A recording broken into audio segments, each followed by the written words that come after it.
of Bampire. I'm sorry, I'm having some technical difficulties here, but I think we're all good now. How are you doing? You are muted. I'm doing good. I'm muted. You were. No, we can hear you now, Neil. All right. Now you're All here. right. Yeah. Taylor's my bad luck. I think when we I'm bad for your technology. I'm the ghost in the machine. yeah. Let's try this again. We're live here with Taylor Morden, director of Bampire. What's up? So, for people not aware yet, can you give them an idea? Yeah, for people not aware, can you give them an idea of what Bampire is about? That's about 90 minutes long. That's all we need to know. That's all you need to know. Yeah, that's my favorite terrible movie joke. I love it every time. No, it's it's not just one of those public domain horror adaptations of an old Disney flick, but it is also one of those. So it's a Bambi vampire flick, Bampire.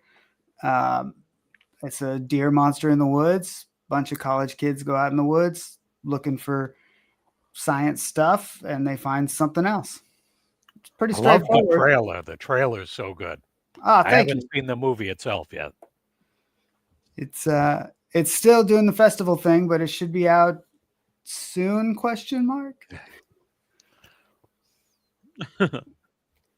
And I like that you said it's not just one of the public domain movies. I have some friends who are against like that whole idea. I've always dug the idea. I think it's fun, and obviously it depends on the movie. Just like any movie, some of them are good and some of them are not. And Vampire is it's really fun because it's Bambi sort of, but you do something completely different. I mean, we were making a deer movie the same year that Bambi entered the public domain, and that's about where the connection starts and stops. It's like, why not?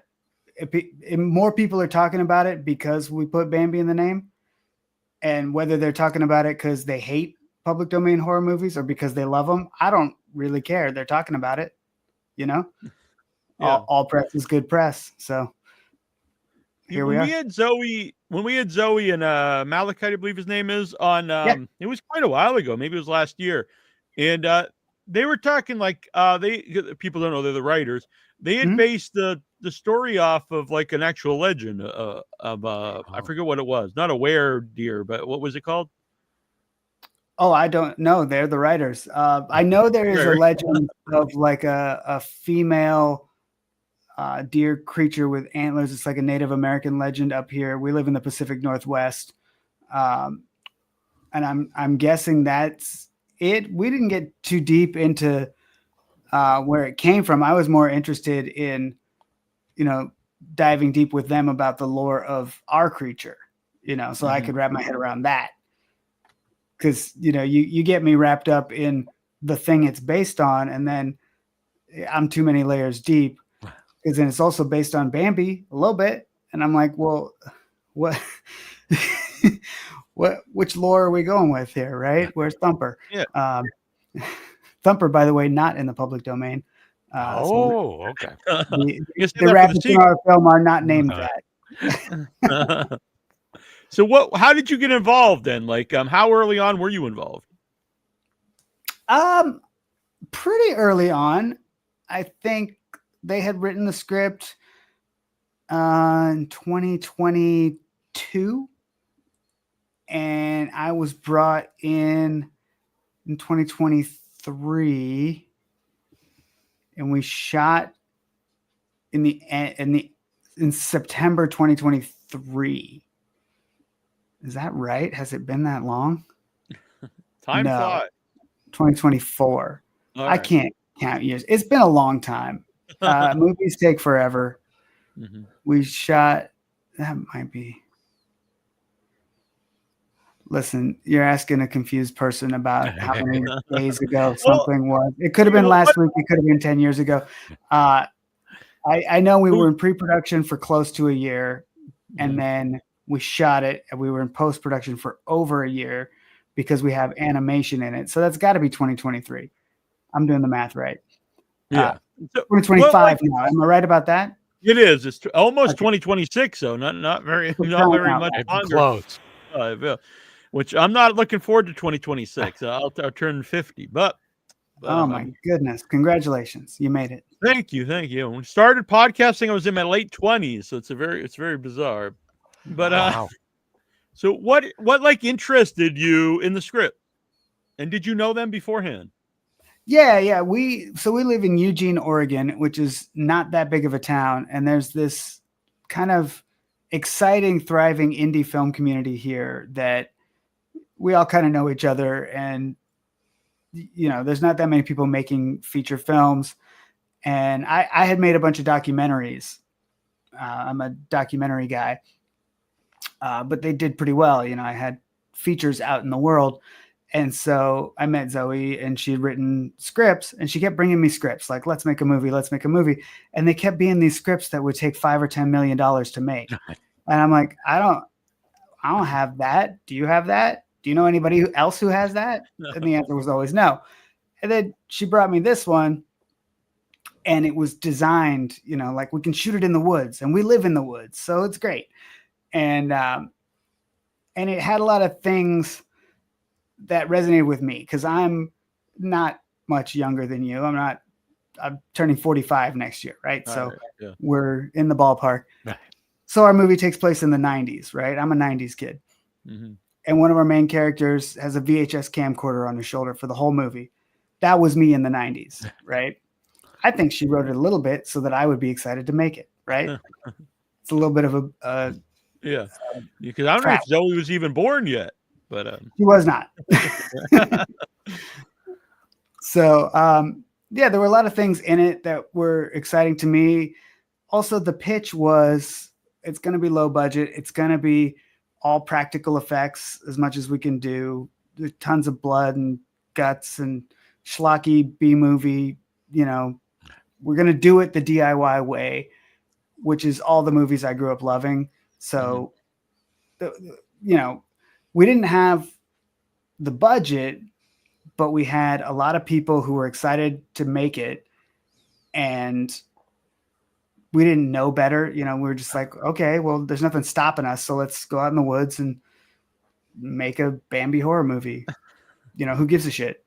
Yeah. And then we did that, and then put all that footage on a hard drive. And we're like, oh shit, now we have to turn that into something. And we were always going to put animation in it, and maybe didn't realize how long that was going to take and how difficult, the post-production part of it was going to take. And I was working on another movie at the same time, which is also a terrible idea. So it stretched out, but we're very excited to have it finished now. Yeah. Our mutual friend Michael Epstein always tells me he both got me involved in movies and tells me every time I talk to him that making movies is a terrible idea. Yeah, it's the worst best thing you can do. So the animation, was that always in the script? So it was always in the script, but was it specific, like this scene's going to be animated, or was it just like some stuff will be animated? Well, it wasn't always in the script. The script, when I got it, just said, a deer does this, a bear does this, a rabbit does this. And I was like, well, how the fuck? I don't know how to get a deer to do anything. What are we going to have a guy in a suit? Oh, that'd be kind of fun, though. That we thought about that, and we thought about puppets, and we thought about all kinds of interesting stuff. But, I'm a huge fan of movies like Who Framed Roger Rabbit, and especially Cool World, right? Which is the lesser known, much cooler version of that premise where it's humans interacting with cartoons. Mm-hmm. And so as soon as we sort of locked into that idea of, well, we could just draw the animals and, on set, we'll just have like a stick for the actors to look at, or a tennis ball or whatever. I've seen how they make Marvel movies. I know it's a tennis ball. You just like, look over here. That's the bear. That's the deer. As soon as we locked into that, we went through the script, and we just, I think in our script pages, anything that was a cartoon was pink. So you could look at it and go, okay, that's live action. That's live action. And if it was mixed, like a real human and a cartoon animal, just the animal words were pink. And if it was a whole scene, because like there were no humans in it. The whole thing was pink. So at a certain point, we had this like pink and white script that we knew what was supposed to be animated. And we got more and more excited about animation. So we kept adding more and more animated scenes. And now I think it's pretty cool. I think for our, low budget indie level, nobody's really done anything like it. No, it's really cool. I really even just like some of the stuff like with like the animated web, the spider web. I like that kind of stuff because it also does kind of feel like the other movies you're talking about, because there's actual interaction then with the live action and the animation. Yeah, I wish we could have done more of that, but like I said, animation takes a long time and it is expensive because it takes a long time, and we just didn't have a huge budget, so we couldn't, you had to know well in advance if you were going to have an actor like touch a cartoon, and that's the hardest thing to do. And I like that's never referenced. Like it's not so they're not like in a world where cartoons are around them. It's just it's just there, and it gives it that kind of a whimsical feel, which kind of relates then to like a Disney movie. Yes, but the cartoons don't look like Disney movies. No, they do not. They do not. Would be copyright infringement. Exactly. They do not. They do not. And I should have said a different thing besides the D word. But how about casting Katie Gibbons as one of the leads in the movie? Katie, I've known for a long time. She was a friend of a friend, and she lives here in the Pacific Northwest. But she auditioned, alongside several other people. She was just the best one for the part.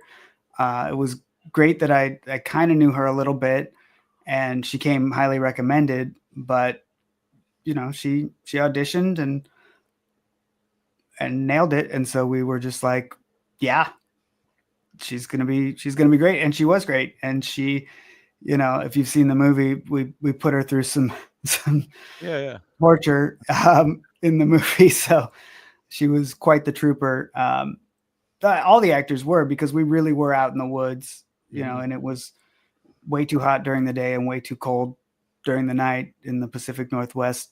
In September, it fluctuates way too much. And did you have, no, you guys are, you the woods, but did you have like locations in mind? Like, had you grown up there? Like, did you know like, oh, here's like a good place we could shoot something? Or? Yeah, to a certain extent. We actually filmed at a summer camp that Zoe had been doing events at for the past several years. So we were somewhat familiar, but it was just far enough removed from civilization where like it seems like a good idea, but then, our cell phones don't work. So we don't, if we needed to look something up from our Google Drive, like what did those storyboards look like? If we didn't print it out, we didn't have it, and we couldn't text each other or call each other on set. So if somebody forgot to charge the walkie-talkies, we're just yelling in the woods someone to bring us something. And I like that it's set in the 90s, so the movie you don't have to worry about in the movie people having cell phones, but not having working cell phones in reality is a big issue.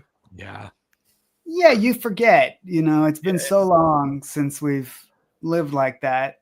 It's refreshing, but then the convenience really is nice. Yeah, it is weird. Like you said, we're around the same age, and I can't think of. I think about this every once in a while when I'm traveling or whatever. It's like, what did I do before the phone? Like, you just like on a bus, a plane. It was like so boring, and now you just maps. You can like, hey, I wonder if there's a restaurant around here I could go to. When I went to London, I was like, I don't know how did people get around here before? Like, what the hell did they do? I went to Japan before smartphones, before cell phones. I didn't have a cell phone. And you just, wander around, you get lost. And it was also you find stuff, I bet. Yeah. Yeah. It's like cooler. Now I think it's a little too easy, maybe. Yeah, it's so I go to Boston almost every weekend, and sometimes I'll just go, if I have time, I'll just go wander around. And even though I've been there like almost every weekend for years, you just find new places just wandering around. Yeah. Like, oh, I went down this road that I haven't gone down. Hey, this is some cool place I've never been.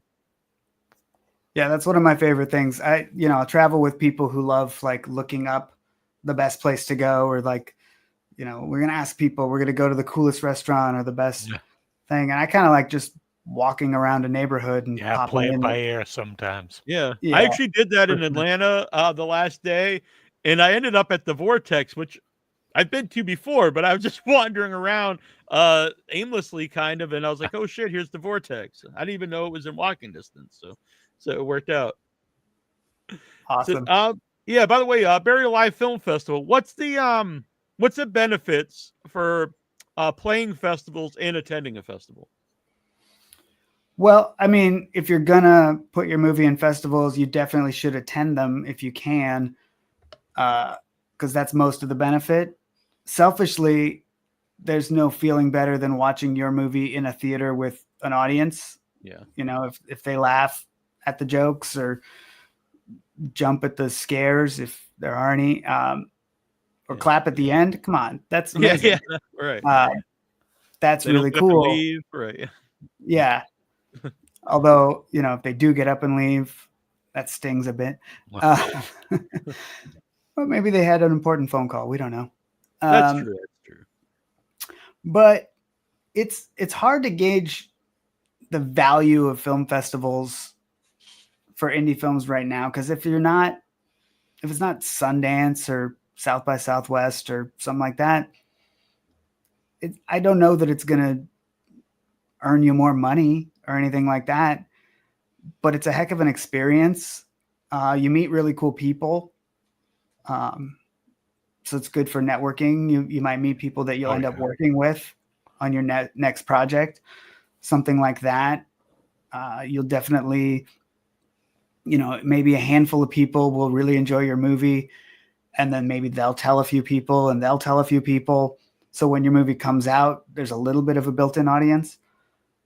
So that's cool. But I think the main benefit of these like really cool, these mid-level, like underground, especially like horror focused festivals, is the community, is the people you meet and the interactions and just the vibe, getting to hang out with people who just love movies and love horror movies, especially.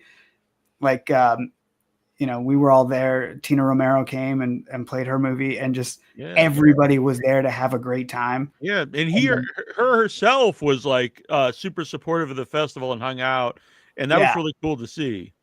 Yeah, and and she's an indie person, but like at this level up here, and we're way down here. But it gives you that hope that we're still all part of the same thing. Yeah, when you're there, everyone's like on the same level. No one's like big timing anybody. Everyone will hang out. They'll talk. I mean, that's how I got involved in movies too. I was going as press, and then Michael and Sophia, who I know, for whatever reason, liked me, and we made a short film, and then went on to make other stuff together. I agree with everything you said. I'm a big fan of anyone out there, even if you just want to watch movies. And I don't want to say just watch movies, because that's awesome. You should definitely go to a festival. And if you're ever just thinking of like how to get your foot in the door, I'd recommend going to a festival. Even if it's your local festival, you're going to meet some interesting people, and you might work on some stuff with them. Yeah, that's the other side of it that I didn't mention. But if you don't have a film in a festival, or I mean, even if you do, but it's the best way to watch indie films. As an audience member, likely I'm not going to sit at home and watch 50 indie horror shorts. But I did. You'll never see it's unlikely you'll see the features with a group of people, but it's almost impossible that you'll see the shorts with a group of people in a theater. 100%. Yeah, and a lot of those features, they'll come out and they'll be on streaming, but they may never play in theaters. Right. And I mean, to me, the theatrical experience is the best experience for a film, for any film. Oh yeah. And it's also a really cool way to support. These are usually held at independent movie theaters, and once they go away, they don't come back. So once they go away, they turn into music venues. They turn into weird office spaces or CVS or something, or CVS.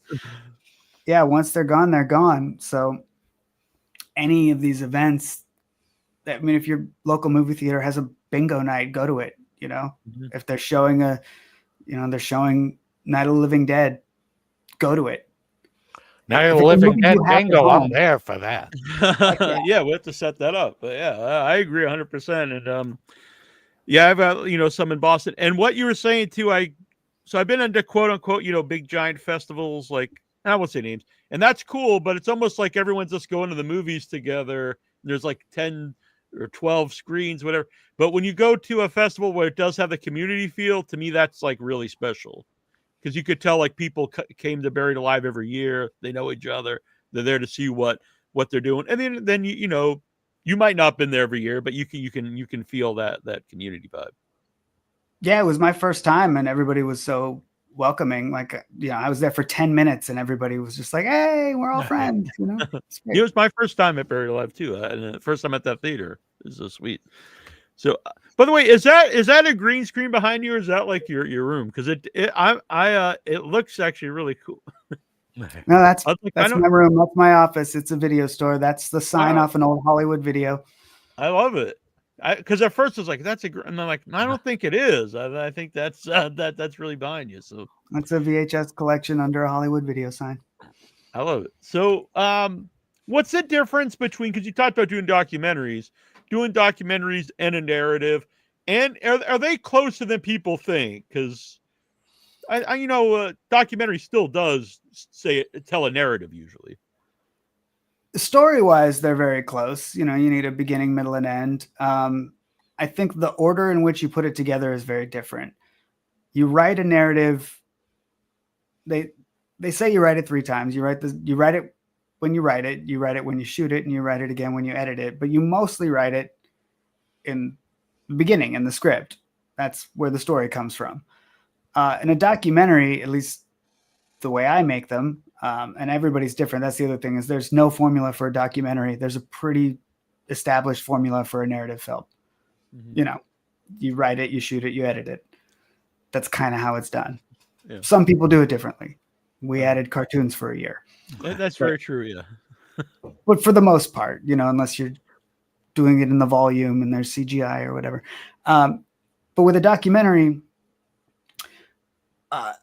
it's mostly written in post, right? Because you're gathering all kinds of footage for however long. You're gathering archival materials, interviews, information. You could just be reading old articles or things like that. You do start with some kind of an outline or a thesis. It's kind of like writing a college paper sometimes, where you're just like, I have an idea. This might be the story.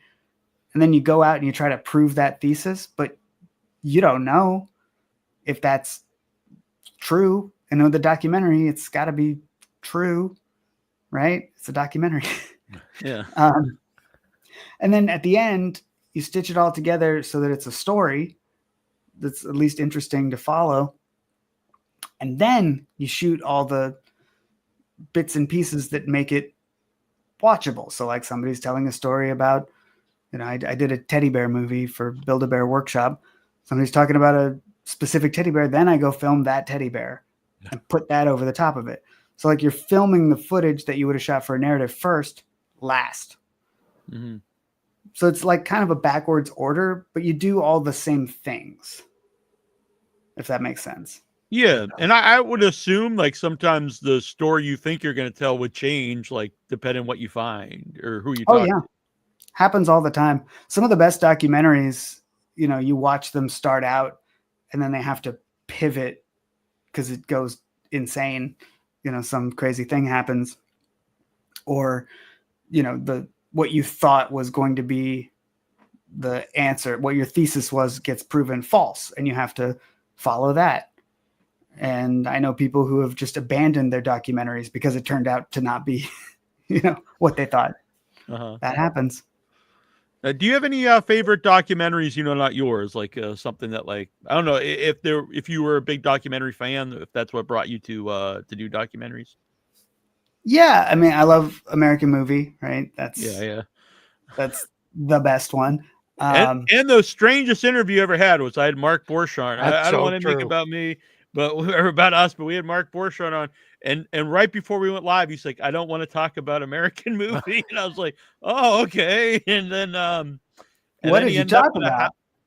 He ended up at a house party, and he just started passing his phone around, and I was talking to like friends of his. Yeah, we talked to like 20 people. We have no idea who they were. I haven't listened to it in years. It was very, very bizarre, but it was fun. It was a fun interview. Yeah, I'm sorry though. American movie, great choice. And if you had some other ones there, I mean, really, my favorites and the things that got me into making movies were like I'm a VHS guy, and when I was a kid, like the Star Wars box set came with a 4th tape. It was called From Star Wars to Jedi, and it was a documentary about making Star Wars. That's my actual favorite documentary. And there's another one about the Back to the Future trilogy, and there's another one about Jurassic Park. And I had all those VHS tapes. I still do. And they're just like my film school. It's like, you can make movies. Someone makes movies, right? A human being moves a little fake robot and they point a camera at it, and that's how movies are made. And those documentaries, opened up a whole world of how movies are made. And I think that's such an important thing in the era before the internet, because we didn't know. As a kid, I had no idea. I thought the characters in movies were just real, and that's how movies worked. Yeah, it is weird to think about that, because like now you can literally look up, how to make not even just movie stuff. Like there's no real use for like cookbooks. You can just look up to like how to make any kind of food you'd ever want. But something that was like guarded like movies, unless you went to film school or something, there's very little out there to like look up and find out like how this stuff is actually made or how to get involved in it. Yeah. Oh, I still didn't know how to get involved because I lived, in Oregon. Yeah. We didn't have a pathway here. Still don't, but we do our best. Well, I know we don't want to keep it too long, but how did you get involved in movies? Did you go to film school, or did you, you said you used those, like, I actually have a lot of friends who talk similar idea, like they use like special features on Blu-rays or commentary tracks. That was their film school.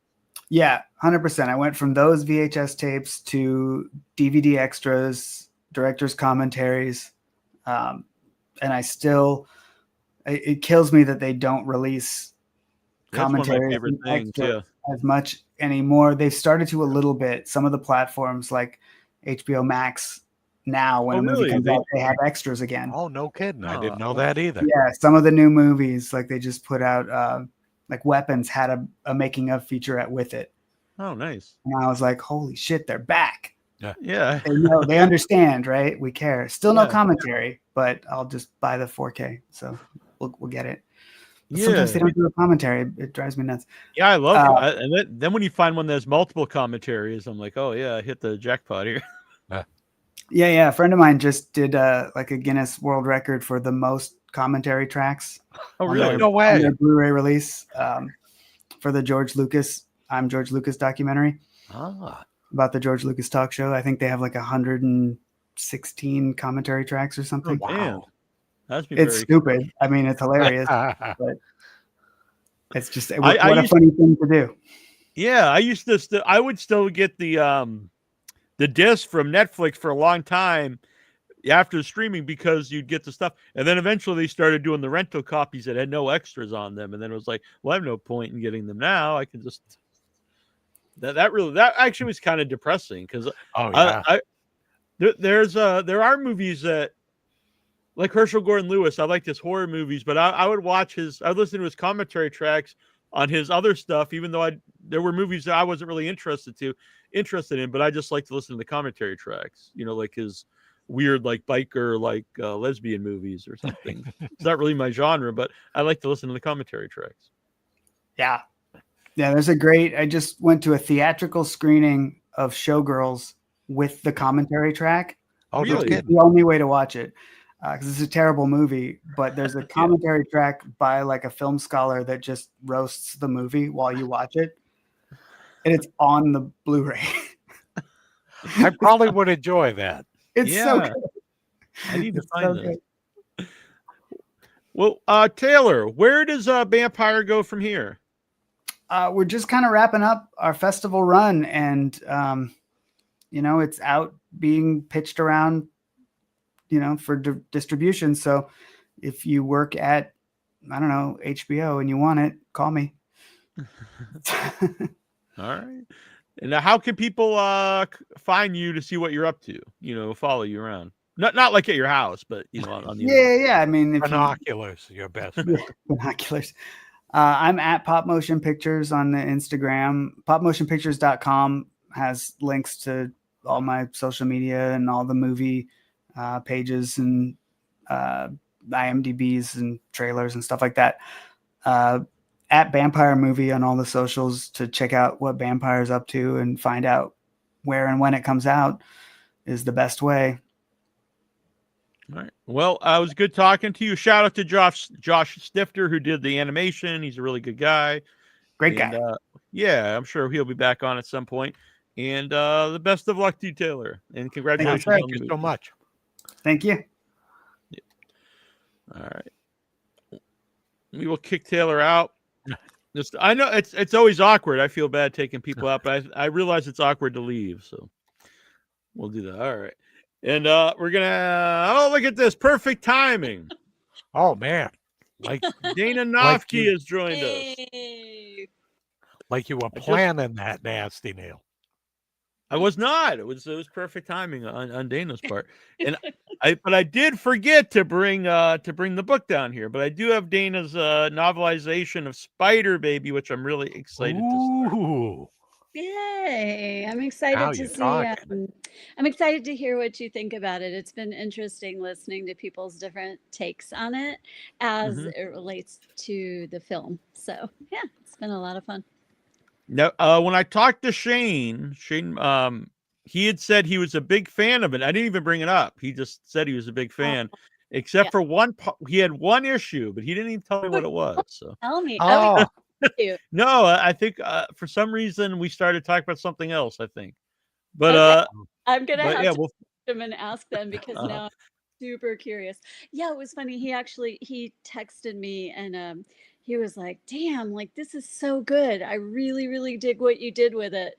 And I know him well enough to know if he didn't enjoy it, he just wouldn't have said anything. Right, you're right. That's better than me. He'd be like, "Oh man, that really sucked" or something. I don't know, Troy. Have you met Dayna before? Because Dana's been on a couple times, but I'm not sure with you on or not. I'm not sure either. I don't think so, unless it was back in our just audio days. Possible, but anyway, nice to meet. Yeah, nice to meet you. Yeah, Troy's my brother here. Not just here, everywhere. He's my brother. Wherever you go, I'm your brother. Exactly. Fair. So I've known Dayna for a long time. We met at I think it was probably the first days of the Dead and Land. I don't know. Yeah.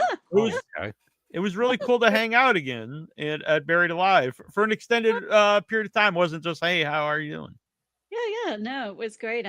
Lots of great people there. And yeah, it was really cool to get to spend more time with people who, we know so many people virtually, but to actually get to sit down and hang out is a whole different thing. We've got all these people at Launch Over. I don't know if they're trustworthy or not, but where did you find all these awesome guests? Blackmail. Crazy Launch Over people. Yeah. We just blackmail them to come on the show. Yeah, you have a few Polaroids, you send them out. You're like, hey, you want to come on? Yep. So, and the Plaza Theater was great. I had never been there before, and as soon as I saw it, I was like, oh, this is my kind of place. It's got a lot of character.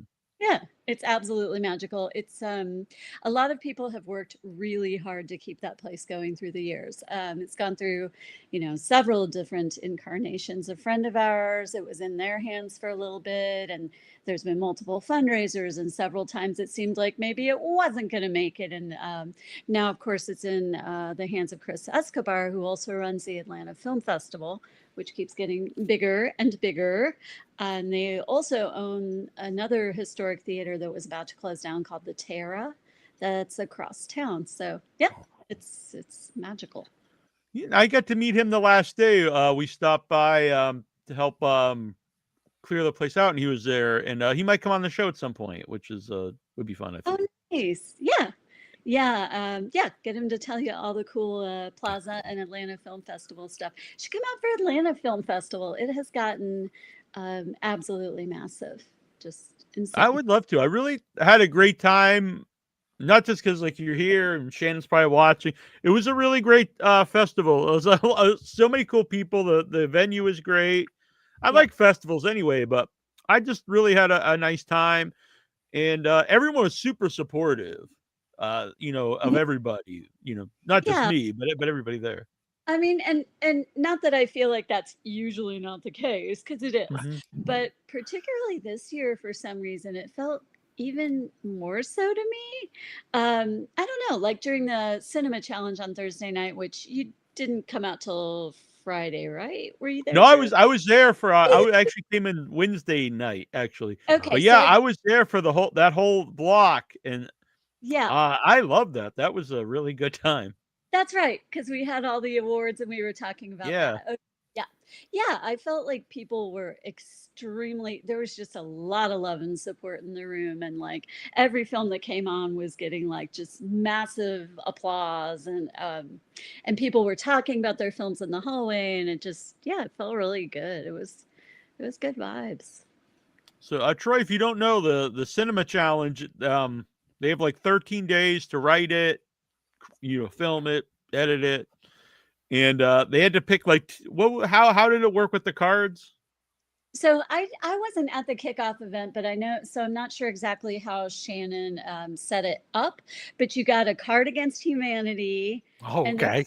A genre. So I'm assuming if they did it like we've done in the past, just draw a genre out of a hat.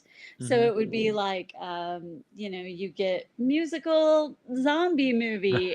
You get a Cards Against Humanity card that says getting a prostate exam, and then you put it together and make a film.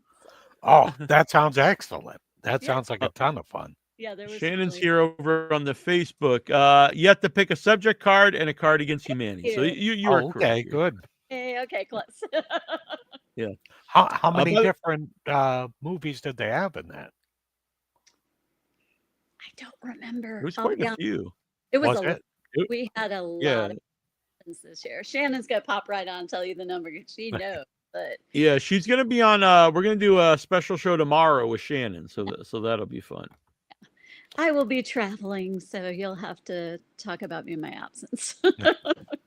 Bad Seed Effects. I believe that is Jason. I loved everything I saw there. Hey. Yeah, it was a great time, and thanks, Jason. By the way, makes the trophies, and they're awesome. Oh, no kidding! Awesome. So a big shout out to Jason. So I get to the house Wednesday, and there's a downstairs. There's it's all a workshop of all kinds of wild props, and that was a lot of fun to watch him making them. And you could tell a lot of love goes into them. Each one's handmade. No, they were so cool, and the little brains inside, they're just absolutely gorgeous. Yeah, people definitely seemed very, very psyched about them, taking lots of pictures with them and showing them off. So yeah. So I know Troy is a big Spider Baby fan. Oh yeah, without a doubt. Oh yay! 17. There were 17. Thank you, Shannon. So how did it come about for you to do the? How did you get involved in writing the novelization? Kind of a crazy winding turn of events. So Spider Baby has been in my top favorite movies of all time for as long as I can remember. We used to actually have a Spider Baby themed party every year. It's like a Friendsgiving Halloween combo called Turkey.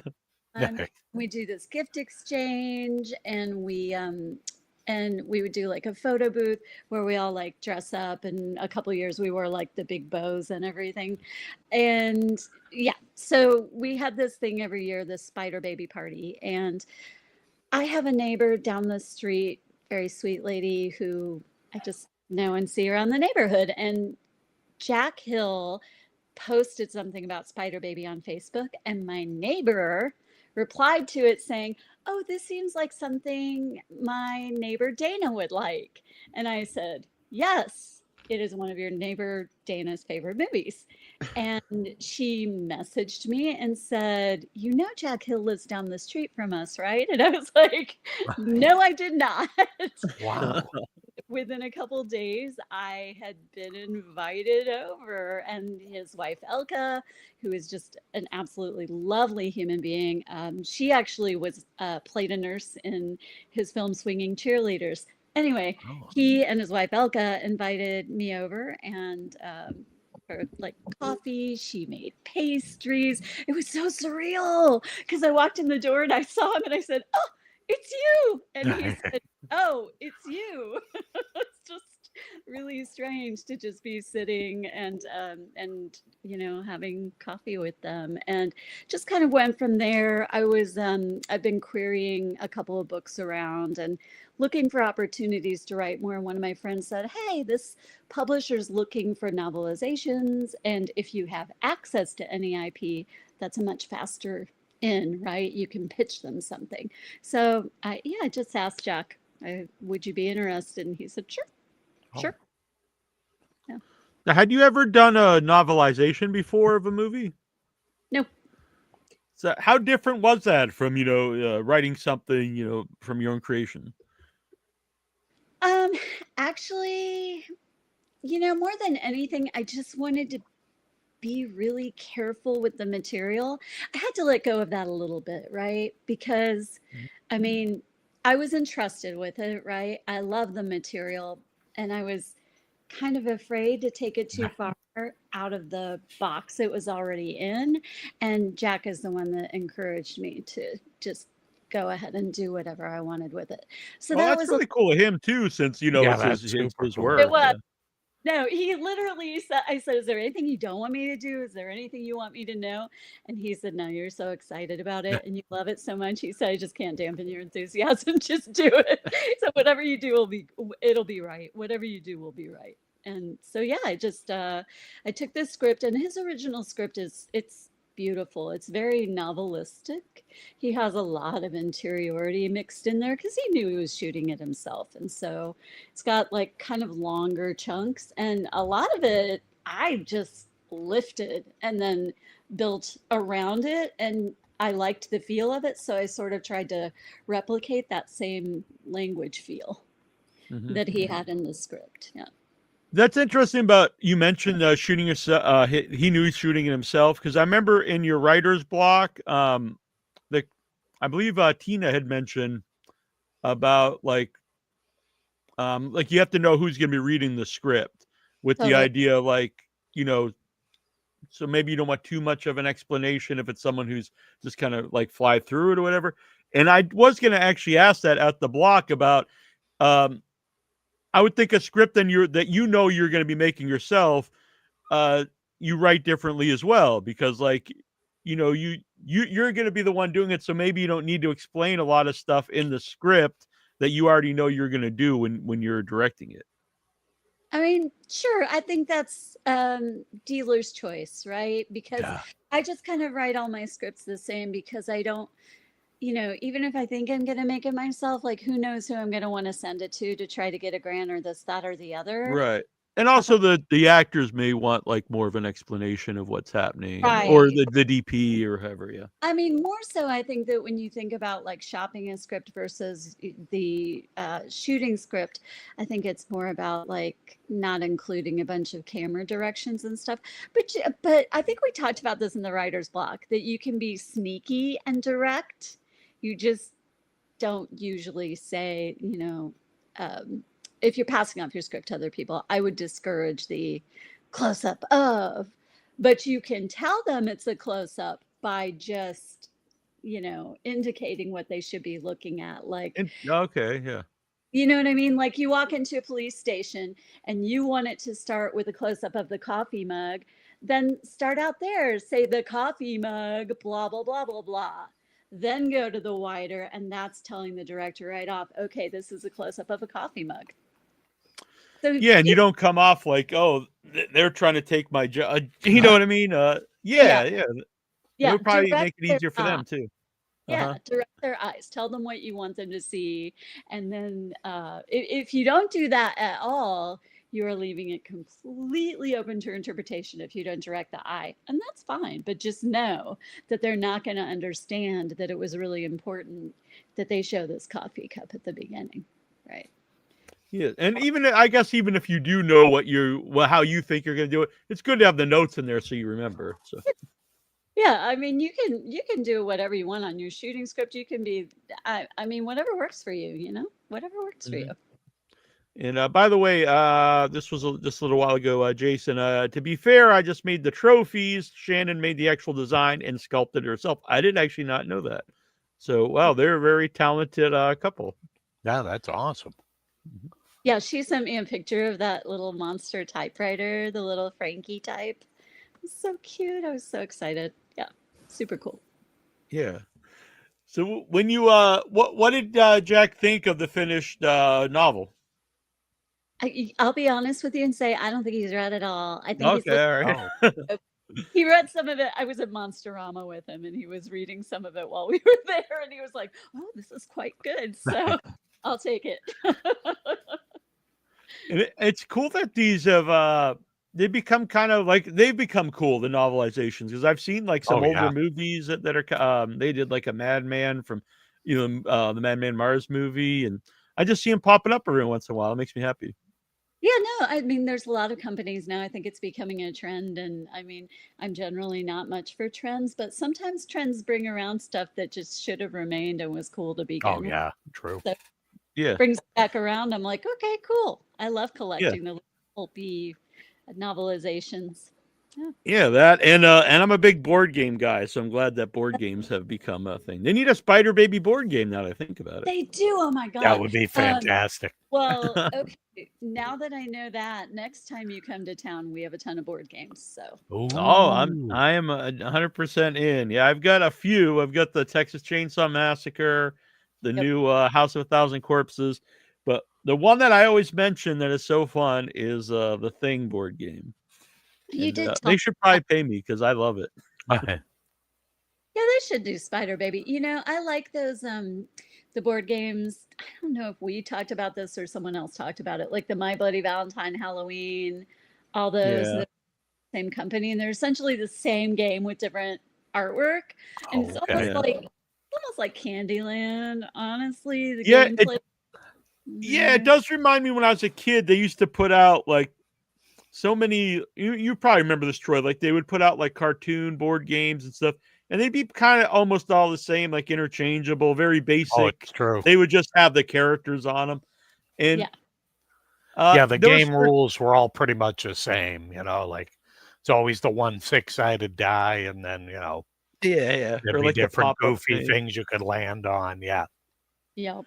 So I don't want to dog them, but they're not the greatest. They look cool and they're probably fun to collect. Right. But some of the other ones.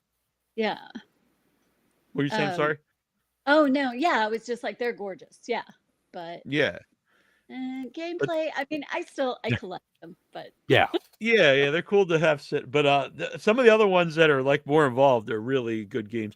I will say one of them I have it, but I've never played it. Is Big Trouble in Little China. And we had to actually watch a video just to set up, and it took us like 45 minutes to set up the board. And by then we're like, I don't think I want to play anymore. But yeah, if they're giving you like a rule book, like an old Avalon Hill game or something. Yeah. You don't want to spend 6 hours reading the rules. I mean, there's like 20 like sets of decks, and Yeah, I feel like most of them are like that now. And once I have a hard time learning to play a game, I just my ADD and directions is like, whoa. So I inevitably end up going to a video, or better still, if someone who has already figured it out. Yes, that's the best way to play a game. If you play it with someone who knows it, then I'm cool. Yeah. But yeah, I am not going to figure out the rules to any complex board game on my own. It's a really cool. It's called Night Moves in Brookline, in the Boston area, and it's like a cafe, and they just have endless board games, and you could just go in there and play all these board games. But some of them, the rules are like, holy shit, I don't know how to play. But I highly recommend the place. It's cool. Yeah, I was trying to think of where I'm gonna go this weekend, but it's gonna be like kind of a whirlwind trip. So just gonna find some places to eat and stuff. I never know like what's still around all these years Yeah, later. that's true. I was trying to think, because I know you like ramen. There's some good pho and ramen places, obviously, in Chinatown. Sure. But I think there's some that are. I know there's one that's completely vegan, but I think most of them have vegan options. Yeah, I'm gonna have to maybe I'll get inspired while I'm sitting at the airport forever tomorrow because I figured I better get there really early because who knows what's going down. So maybe I'll look up Yeah, some. yeah. When I left Atlanta, I got there early and I got through in like 2 minutes. It was dead. There was no one there. Oh, wow. But then it was a layover in Baltimore and it ended up being 3 hours, and which was not a good time. But You just never know, even under yeah, normal circumstances, as yeah, huge yeah. as the airport is, sometimes you're there in 10 minutes, and sometimes on a normal day, it will be like over 2 hours. Mhm. So, yeah. Sid Haig was amazing and awesome. Yeah, big Sid Haig Yeah, fan. If people don't know, he was the first guest on Without Your Head. I think there's Which was, one right behind me. Yeah, it's up top. I've got a ton of Sid Haig autographs. oh, Um, sweet. And fantastic. an amazing guy at conventions. Oh, he was the best. Absolutely. And he Yeah, kept other people in line, I think, of trying to gouge people on prices and things. right? Yeah, he was always like, I don't feel good charging people at all. Yeah. And I think because I mean, honestly, he was at many conventions, but he was great to meet. Obviously, kept his prices like in line, and then people would keep buying stuff because, like, yeah, I mean, you might have 2 or 3 already, but it's Sid Haig, and he's not charging $100 for an autograph. Exactly. No, exactly. And my daughter used to do a lot of special effects work when she was younger.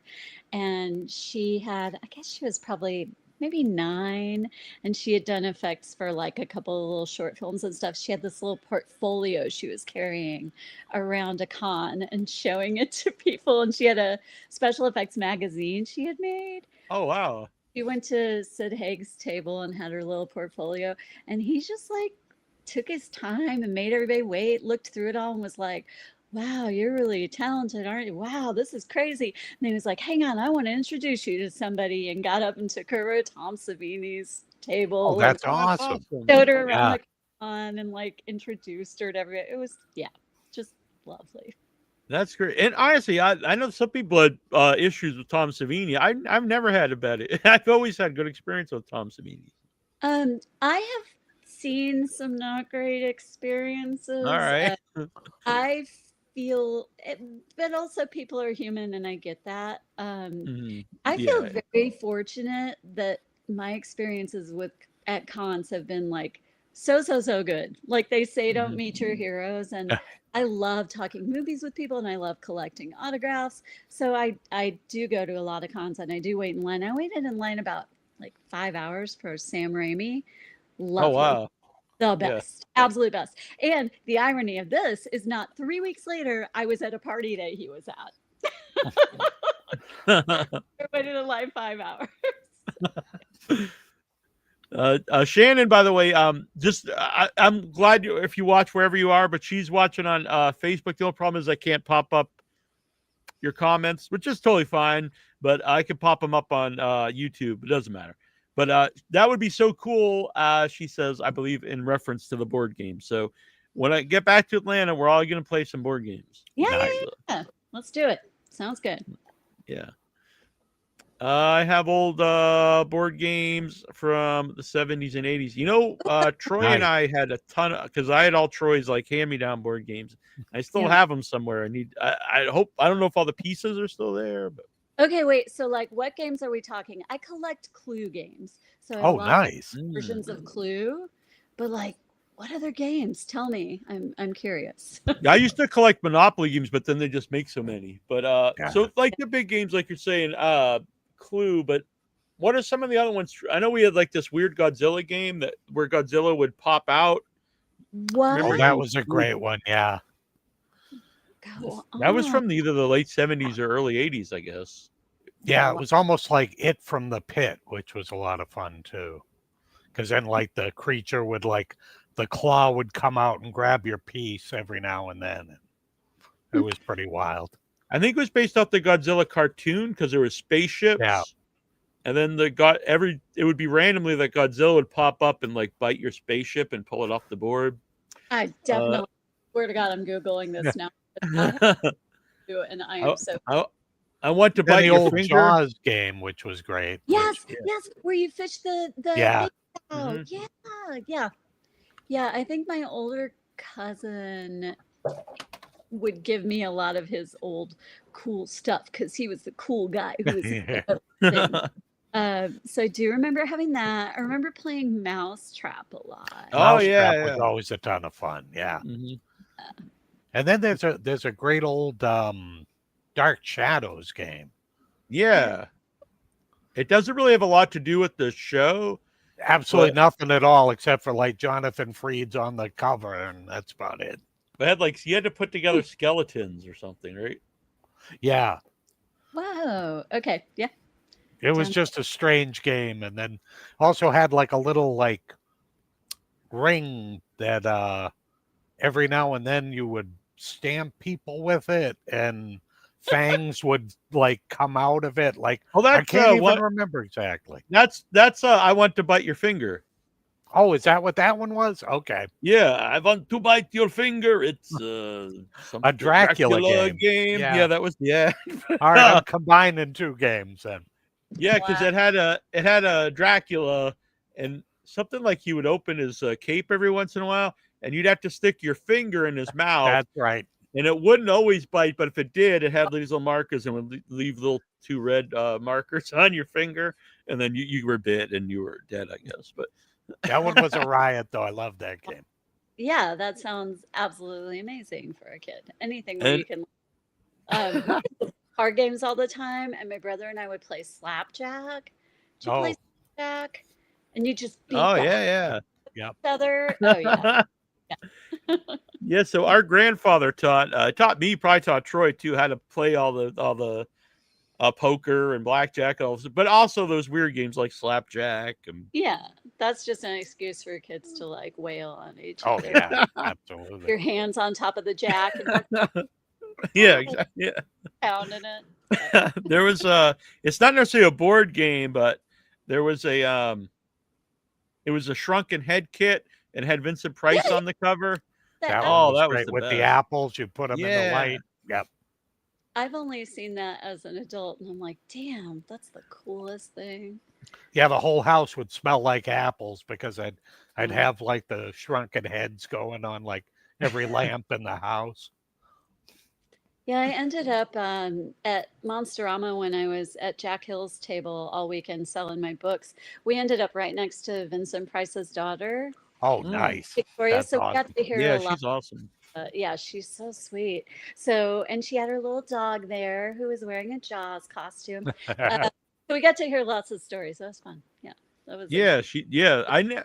I've been to conventions where she did panels. I've never really talked to her though, but she was always really emotional. The panels, her talking about her dad. Yeah, she was absolutely lovely. That was so much fun getting to sit at Jack Hill's table. That was like my favorite thing I've done in forever. Just getting to see people get so excited and show up with like all this stuff for Jack to sign, and then people were crying and showing him coffee tattoos and like, it was so cool. Yeah, that's awesome. Yeah. Shannon, can we get What We Do in the Shadows board game? You have to keep away from Guillermo. That would be I'm so sad that show is over. Oh, it is? I love the movie, and I need to binge watch the show at some point.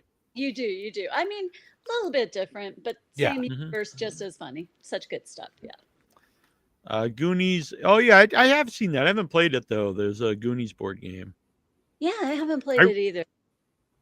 It's not horror or anything, but I guess Goonies isn't necessary either. But I recently found, because I go to the thrift stores every weekend, and there was a Princess Bride board game, which I had never seen before, and it was $3. I was very excited, and you can actually play Andre the Giant in it. He's one of the pieces.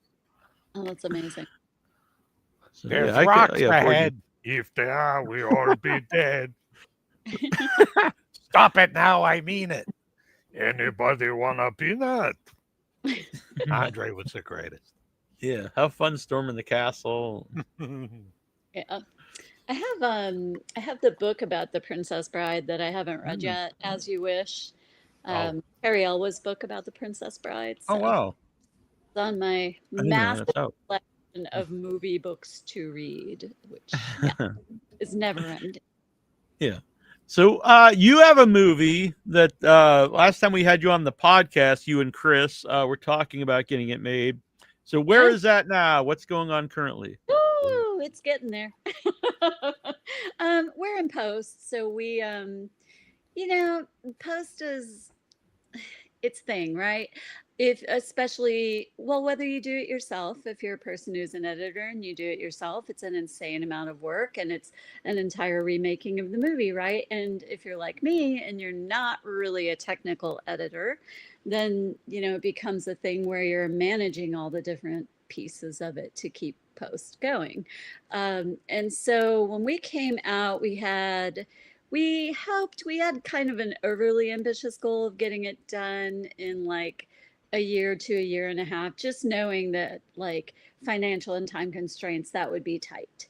And by the time we have it done, we will be just over probably a year and a half. So I don't think we're doing too bad. So yeah, we had a rough assemblage first that we put together. That was all the footage, which is like 2 hours and 45 minutes. And we were glad to see that we had that much footage. I mean, to me, great, because then all you got to do is cut, it's better to cut down more than stuff than like, oh shit, we have to pad this out or something. So it's all there. We were so pleased with the rough assembly. Like we were watching it and going like, we kept looking at each other, me and Chris, and going, I don't know, man. I feel like usually you sit down to watch the rough assemblage and it's like cry time. And I mean, that's okay. It's part of the process, right? You look at it and the movie is just not there yet. You're just looking at a collection of junk, right? And it's hard to see through it. But I actually was looking at it like, I mean, yeah, it's a lot. We got to cut it. But it's all there, and it's just a matter of molding it. So that made it a lot easier. Like our sound was good, so we don't have to worry about getting a bunch of ADR and things like that. So yes, we had the rough assembly. We started the edit, and then we had to switch editors. People just had things come up, etc. And so now, actually, Michael from Launchover is getting ready to launch into the next big cut, and then we'll be moving on to sound and color, and we've got those lined up. So yeah, we are getting there slowly but surely. Well, that's very exciting, and congratulations to all of you. Thanks. Yeah, it's huge for me. I mean, I've been talking about this movie for like 9 years now, so it's finally almost finished. It's kind of weird. Like I don't really remember what life was like before I was trying to make this movie. So yeah, it's a different. And Michael is a really good guy, very supportive and helpful to all his friends. So he's a good guy. No, 100%. And he's talented too. Yeah, don't tell him that part, but I know. I hope he's not watching because gross.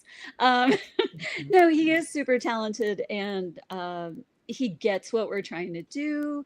He's a super talented editor, and I wanted someone who's not just going to just put it all together and take my notes, but also have their, I mean, this is collaborative. I want their input, and I'm excited to see what he sees in it that I don't, be a lot of fun.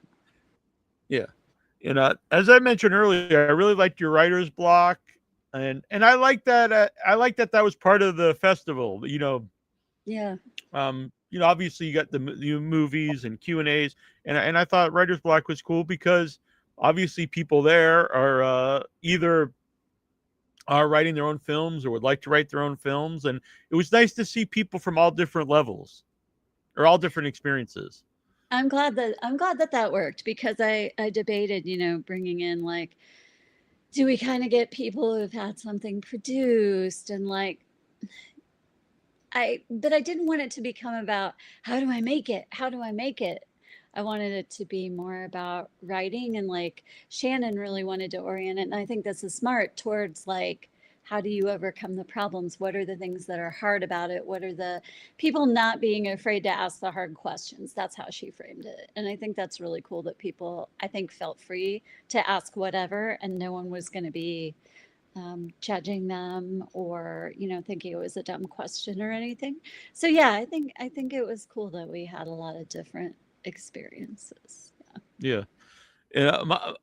Obviously people have to read your script at some point, but I do have a hard time sending it to people, because I'm like, I don't want them to read what I wrote. But obviously they have to read it at some point. So, but I have read it with some people on here, and so far everyone has really enjoyed it. So I guess that's a good thing. But That's also let's a good thing. yeah, Michael, my ears are burning. um, John Reddy, I Facebooked you for screenwriting advice. I hope that's okay. Facebook too, Neil or me? Yeah, I'm not sure. I'll be of no help. I try to be of help. I don't know if I'm the expert to ask, but I certainly am happy to commiserate with people and offer whatever I do know. So. All right, and John's a good guy, so I'll and he's got some published stuff on Amazon. So Oh, nice. Well done. oh, maybe not a screenwriter. I guess I think he has some short stories as part of like anthology novels. So I guess this is a different thing for him. Cool. Okay. Yeah. No, I always like to hear what people are up to. That's the fun of it, right? So how long have you been part or how many years have you gone to Buried Alive? I'm not totally sure. I think I probably have gone to at least 10-ish, maybe more than that. I've known Blake and Lucas, who founded the festival, about 15 years. So I would say I've been to at least 10. There was a good 6 or 7 years there when I had something in it every year, 1 or 2 films. And then finally I just kind of jumped over to like judging, or screening or whatever. And then of course this year I jumped on the screenplay competition. But yeah, I've been to at least 10, maybe more. It's hard to keep track. Yeah. And what would you say is the importance of attending a festival? It's manifold, right? I mean, first of all, it's going to see what people are making. I mean, you love films, go see films. You're a filmmaker, go see films. If you want to write, read scripts. I mean, that's part of how you learn, right? That's part of how you learn the craft, but also just for enjoyment's sake. But meeting people, I mean, yeah, you're making friends. Yeah, you're making friends with people who maybe are on the same level as you, and you might help each other, or you might collaborate, or you might just even talk about how hard things are sometimes. You get to celebrate together, you get to be sad together, you get to lift people up, you lend them your house to shoot a film, and then they come and do X for you. Sometimes it leads to like super long-term collaborations. People buy scripts, or people find homes for their movies, or whatever. But where else are you going to get to hang out with a bunch of filmmakers all weekend? Where else are you going to get films, right? Yeah. I mean, yeah. We brought it up with the previous guest. It's like most of these features you probably won't see in the theater again. It's possible you might, but shorts, this is probably most likely your only chance to see it in the theater with a group of people. Absolutely. No, absolutely. And it's a totally different experience. You're a true film fan. I know you get it. You go to the theater all the time. I go to the theater all the time. It is a completely different experience. And seeing your film on a big screen is a completely different experience than watching your film on a laptop. Yeah. And it's very affirming to see it on the big screen, but also to get to see how the audience reacts to it is the most important piece of all. Oh, I gotta Yeah, say, like, it was such a drastic difference. I just watched Frankenstein on Netflix, Mm. and like, it's still a great movie, still a ton of fun to watch. But when you see it on the big screen, it just blows your mind. It's amazing. Yeah, totally different. Yeah. In my opinion, yeah. yeah. We were happy to see it in the theater. Me, Troy, and our mom went to see it when it had the short release. And mind was blown. Hoping to, and we were in the midst of all the Buried Alive stuff, and I still haven't Right. gotten. So don't spoil anything. Yeah. All right, yeah. all right. I mean, it's still worth watching, like on TV, Oh but yeah, no, I it's will. just not the same. You know the deal. Oh, totally, yeah. Oh, you know what? It might still be playing. It was before I left. You probably have a lot of stuff to do, but it was playing at Coolidge Corner Theater in 35 millimeter. Oh, no I don't kidding. know if it, I don't know if it still is or not. Oh, Yeah, we'll see. Maybe. Yeah. I'll have to look it up later. But yeah, and if it's not, for people out there, if you're in the Boston area, Coolidge Corner Theater is always showing a lot of cool stuff. And wherever you are, you should try to find these cool little theaters. oh, without a doubt. Yeah, they show cool stuff, and you should support them so they continue, showing like some weird stuff. No, absolutely. Absolutely. I can't imagine. I mean, if the plaza went away, there would be such a big hole in the Atlanta horror scene. They're so supportive of all this weird shit people want to do. The all night movie marathon where you go there in your pajamas and they serve cereal at 3 a.m. and Oh, rock on. Yeah. Toxic Avenger and Spookies and Well, I'm a this big fan of spookies. show, Shane Silver Scream Spook Show. I mean, bounced around a lot and finally ended up back at the plaza, which is an amazing home for it. It's perfect. Everyone really thought highly of Shane, and then as soon as I met him, we just started talking. And Shane, he said this like, "Oh, Neil, we're instant best friends." I was like, "I think so." That's awesome. So he does. I asked him about coming on the podcast, and he's like not really an internet guy. He's like, "Come back out sometime, and we can do something at his studio." And I was like, "All right." So I've got many reasons to go back to Atlanta now. Yeah, no, absolutely. And Shane's studio is definitely one of them. It's a lot of fun. I mean, well, you saw Silver Scream, you saw the little mini doc, so you saw a little bit of what he does, and it's wild. It's absolute insanity. Yeah. Yeah, and so Dayna, you did the short doc, right? Mm-hmm. Yeah. Yeah, and it really captured. See, I haven't even seen Silver Screams, the spook show, but it really captured like this feeling of like when Troy and I were younger, and like just wanting to make stuff like a childlike awe. You like, let's create something fun, and it really made me want to see it. And just personally, Troy retired last year, and we started doing stuff together for Arbor Day. And just watching that, I was like, oh, this is kind of like the feeling I have doing stuff with Troy now. Oh, yeah, absolutely. There's nothing cooler. It's like being able to just dream again. It's just so much fun. I love that because I promised myself when I first started doing movie stuff. I mean, doing stuff on my own is one thing, and then I was an IATSE set decorator for a while, and I promised myself that if I ever started to not feel excited about being on a movie set, that I would quit because it's such hard work and it's such long hours and it's such a slog in some ways, and the first day I was at a really big movie set that I was decorating on, I went out there and they were setting up a car crash, and it was like big. It was like the pyrotechnics and the street was shut down. And there are all these people running around and like stunt people. And I was like standing there like, I was so excited about to cry. But I still feel like that some days. Like I'm on a set and I'll look around and I'll go, freaking crazy. Like we're making a movie. That's mind blown. Like absolute insanity if you think about it for just a minute. Get to do that, Yeah. Oh, so He's all here. This is just the head, but his whole everything is over here. And this is a new one that I've started. It's there's still a long ways to go. And this is going to be something also an Arbor Day, a completely different thing. But I can't believe you've never made these before. So cool.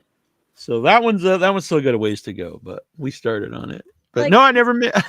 You just like went on YouTube and like I'm gonna. Yeah, and I combined like I watched hours. And there's one guy in particular, a puppet nerd, and then a really sad story is. So I was watching his videos, and he was very.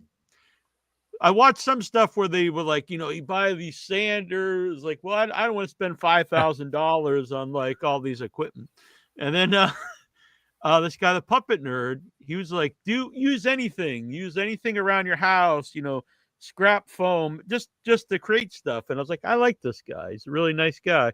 And then so I was watching a lot of his videos, and then I noticed because I noticed that the videos were older, like 7 years old and stuff. And then I noticed it was brain cancer journey. So I was like, oh no. So I started watching them, and then I found out he had died this February from brain cancer. And then I joined his community online, and his widow started talking to me because I was posting there about making the puppet, and she's really nice. And she I mentioned I would like to thank him in Arbor Day for like getting me started, and she was very happy about that. Yeah, that's super cool. We have a lot of puppet people in Atlanta because, oh my God, that's another thing Atlanta has. We have the Center for Puppetry Arts. We have this huge Jim Henson exhibit, huge. And it's got like a workshop in it, a Jim Henson workshop. So it's got all the materials and the eyes and the them in different stages. And then they've got pigs in space. They've got some Dark Crystal stuff. They have a Kermit. I see him from across. Nice. And before I'm halfway there, I'm already like, I love you, Kermit. It's like very emotional for some reason about Kermit. They have a Big Bird, and he's huge. So there you go. There's another thing for your list. Yeah. Eventually, I'd like to make a wearable puppet like Sweetums, but that's probably way beyond me at the moment. But who knows? Someday, that's my goal. Oh, that would be totally badass, though. That would be what would you make? What would be your? I don't know. Probably something that I could use in Arbor Day. So I don't know if probably not the tree, but I have to figure something out. Something like that would be great with our like old short idea about hunting giants. Like a giant would look great, like that kind of puppet. Yeah. All right. So yeah, and I took we had this big slate. I had this big slate desk down here that we used to play Dungeons and Dragons on, and we haven't played D&D in probably 20 years or something. So I cleaned that up, and that became my base for my puppet workshop. And I don't know, I became kind of obsessed with making these puppets. That's so cool, and I love I don't know, people being obsessed with things is what makes them interesting. Yeah. Like, you really dig that you want to talk about. I'm like, please tell me more, which is why I have a friend who is super autistic and is an encyclopedic movie nerd. Nice. I'm just like, please lay it all out for me. Like, yeah, it's cool. I love that. And Master Zog, he's more popular than me because he's booked at a convention next in January in Worcester. Hopefully, I'm invited too. I don't know. What, like maybe he'll split a room with me. Little Master Zog like banner. Like, how are you doing? I need to work on some of this stuff. Yeah, I originally wasn't even going to post any pictures of him. I was just going to wait. I was like, I don't spoil the movie. I was like, I don't know. So I started posting stuff, and it was good too because like people liked them and they were supportive about doing stuff. So I'm glad I did that. Where can we see that documentary? Oh, the little oh, you didn't get to see it. I'll send you the link. It's not we haven't started a festival run and I'm not sure if we will. I may just put it up online. It was a little doc that we made in class and we're thinking about doing something longer with it, but till I finish my MFA and get done with Idolin, I'm probably in a holding pattern. But I will keep people posted. We'll post it publicly somewhere at some point. But since I know the person who wrote that comment, I will happily send it to you. By the On the way, old this that- go on, sir, Troy. Go ahead, Neil. No, I was mine's just a side note. This was too. Just this is the first show that's being streamed vertically and horizontally. I don't know why they gave me this option. So I can see some people are watching it vertically and some people are watching horizontally. I don't know what it looks like vertically, or it looks like you can't even see our heads or something. But I don't know. See my chin like that. No, all Oh, right. it's awesome. Yeah, you could just see like the top of my head. I like it. You get my chin. That's it. Yeah, Oh, well. I don't think I can do anything to change it. So I don't really know why it even asked me to. Let me. I mean, Oh, look at Okay, that. there All you go. That looks right, that's not bad. Okay. Yep. much better. Mm. That's hilarious. But my side note was, like going back to our old board games thing. You bringing up D&D, like there were some good TSR board games too, like the Awful Green Things from Outer Space. That one's a ton of fun, especially if you like yeah. monsters on a spaceship kind of things. I don't know that one either. It's a great one. You're like making me want to go down a game, like vintage game rabbit hole. That's fun. And Dungeon so was a lot of fun too. Oh, Dungeon was great, yeah. But Awful Green Things, it started out. It came in one of the magazines, Dragon Magazine. Dragon Magazine, yep. What? And so the board was in the middle, and you punched out the pieces or cut them out. But then they put out an actual a box of it. And what's fun about it? So you get all these different aliens and like a robot. It's like Alien. And then the Awful Green Things, they start as like eggs, and then they like become babies, and then they become like the big monsters. And then when you would shoot them, they would break into like 4 or 5 pieces, and each one of those could grow into another one. And so the spaceship would be like taken over by aliens, and you try to escape into the whole board would be filled with them, depending. Yeah, I haven't played that in forever, but that's crazy. You just yeah, we need all to be closer. So. I know. Yeah, it'd be like board game Friday night or something. Yeah. Yeah. The remember when you used to get all kinds of stuff in magazines? Like you just unlocked something I probably haven't thought about in 20 years, which is you used to get the little records in the magazine. Oh, those were the best. They were like papery. What the heck were they made They of? were like almost like a soft plastic. Because I remember Mad Magazine would have those in a lot. Tear them out. Because I remember like the one was, it was like Bill Gaines laughing the entire record. And it was just the strangest thing. So funny. Yeah, that just unlocked a weird memory. Oh, yeah. I hadn't thought about Yeah, that. they were like these floppy records. I remember. Vividly, yeah. Because I think they would kind of curve sometimes because they weren't, hard plastic. Oh, yeah. And if you had them like in the sun, they'd kind of melt. And then they wouldn't play on the record player. Yeah, that's crazy. There's not a lot of like kid stuff like that. Like, yeah, that's true. This generation won't have those kind of just bizarro memories of things like that. Like little, I don't know, like fun surprises. Yeah. That are small that when you talk about them don't seem like a big deal. Were such a big deal. Yeah. Right? Well, even like breakfast cereal, like toys inside the box, Totally. Like I remember getting all the Freakies cars and the Freakies cereal, and they had little balloons, and you blow them up, and that would shoot them across the floor. They were great. Yeah, that stuff was a big deal. That's interesting. Yeah, I'm curious. I wonder how it came to be that kids are less inclined to be into those I don't even know what you would call them, right? Honestly, it's probably because everyone has the internet now. So Yeah. Oh yeah, yep. But you're right. Like just getting those freebie tchotchke things, Yeah. with things. You always felt like you won something. Like it was going to like the fair and winning something. I do not remember this. Do you, Dana or Troy? Do you remember Dumb Ditties? Dumb ditties. No, It's a great name, but it no. is. Yeah. That's like a Now good you have to band name, the Dumb tell us Ditties. what it is. I'm gonna have to book in a few here. I got to get up at Yeah. 4 airport. All so- right.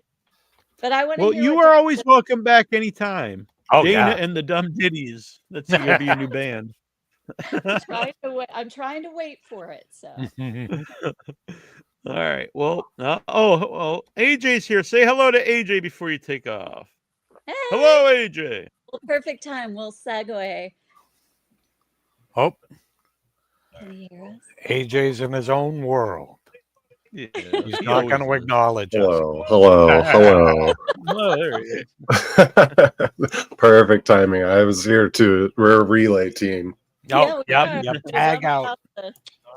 I'm about to go get finish packing and get some sleep. So nice seeing you for a second, and thanks so much. It's always great to talk to you. So You as And well. nice Yeah, thank you so much. And you're welcome back anytime, Dana. thanks. See you guys. Take care. All right. See ya. Bye-bye. Bye. All right. Yeah, I think AJ's getting a little bit of an echo in the background, but he's going to work on that, I believe. I might be able to help him here. I don't know. I've got all right, he'll be back. He'll be back. It was a comedy album for kids. Yeah, I don't know this. Oh, I kind of like this vertical now since I fixed it. The Land of Vertical. I'm not really sure the purpose. I guess to watch if you're watching on your phone, maybe. Oh, maybe. Before I changed it, was where our heads cut off? Like we're I wonder if like the actual video like on YouTube was fine. Oh, yeah, because I was like this, and then you were like this from yeah. from there down. I didn't know you guys could see it. I could see it on this side. I didn't know everyone could see it, so I didn't know what was happening. I think it's also streaming this way on Instagram. Take care. We got Bubba here. Hello, Mr. Cutler, Mr. AJ, cousin AJ.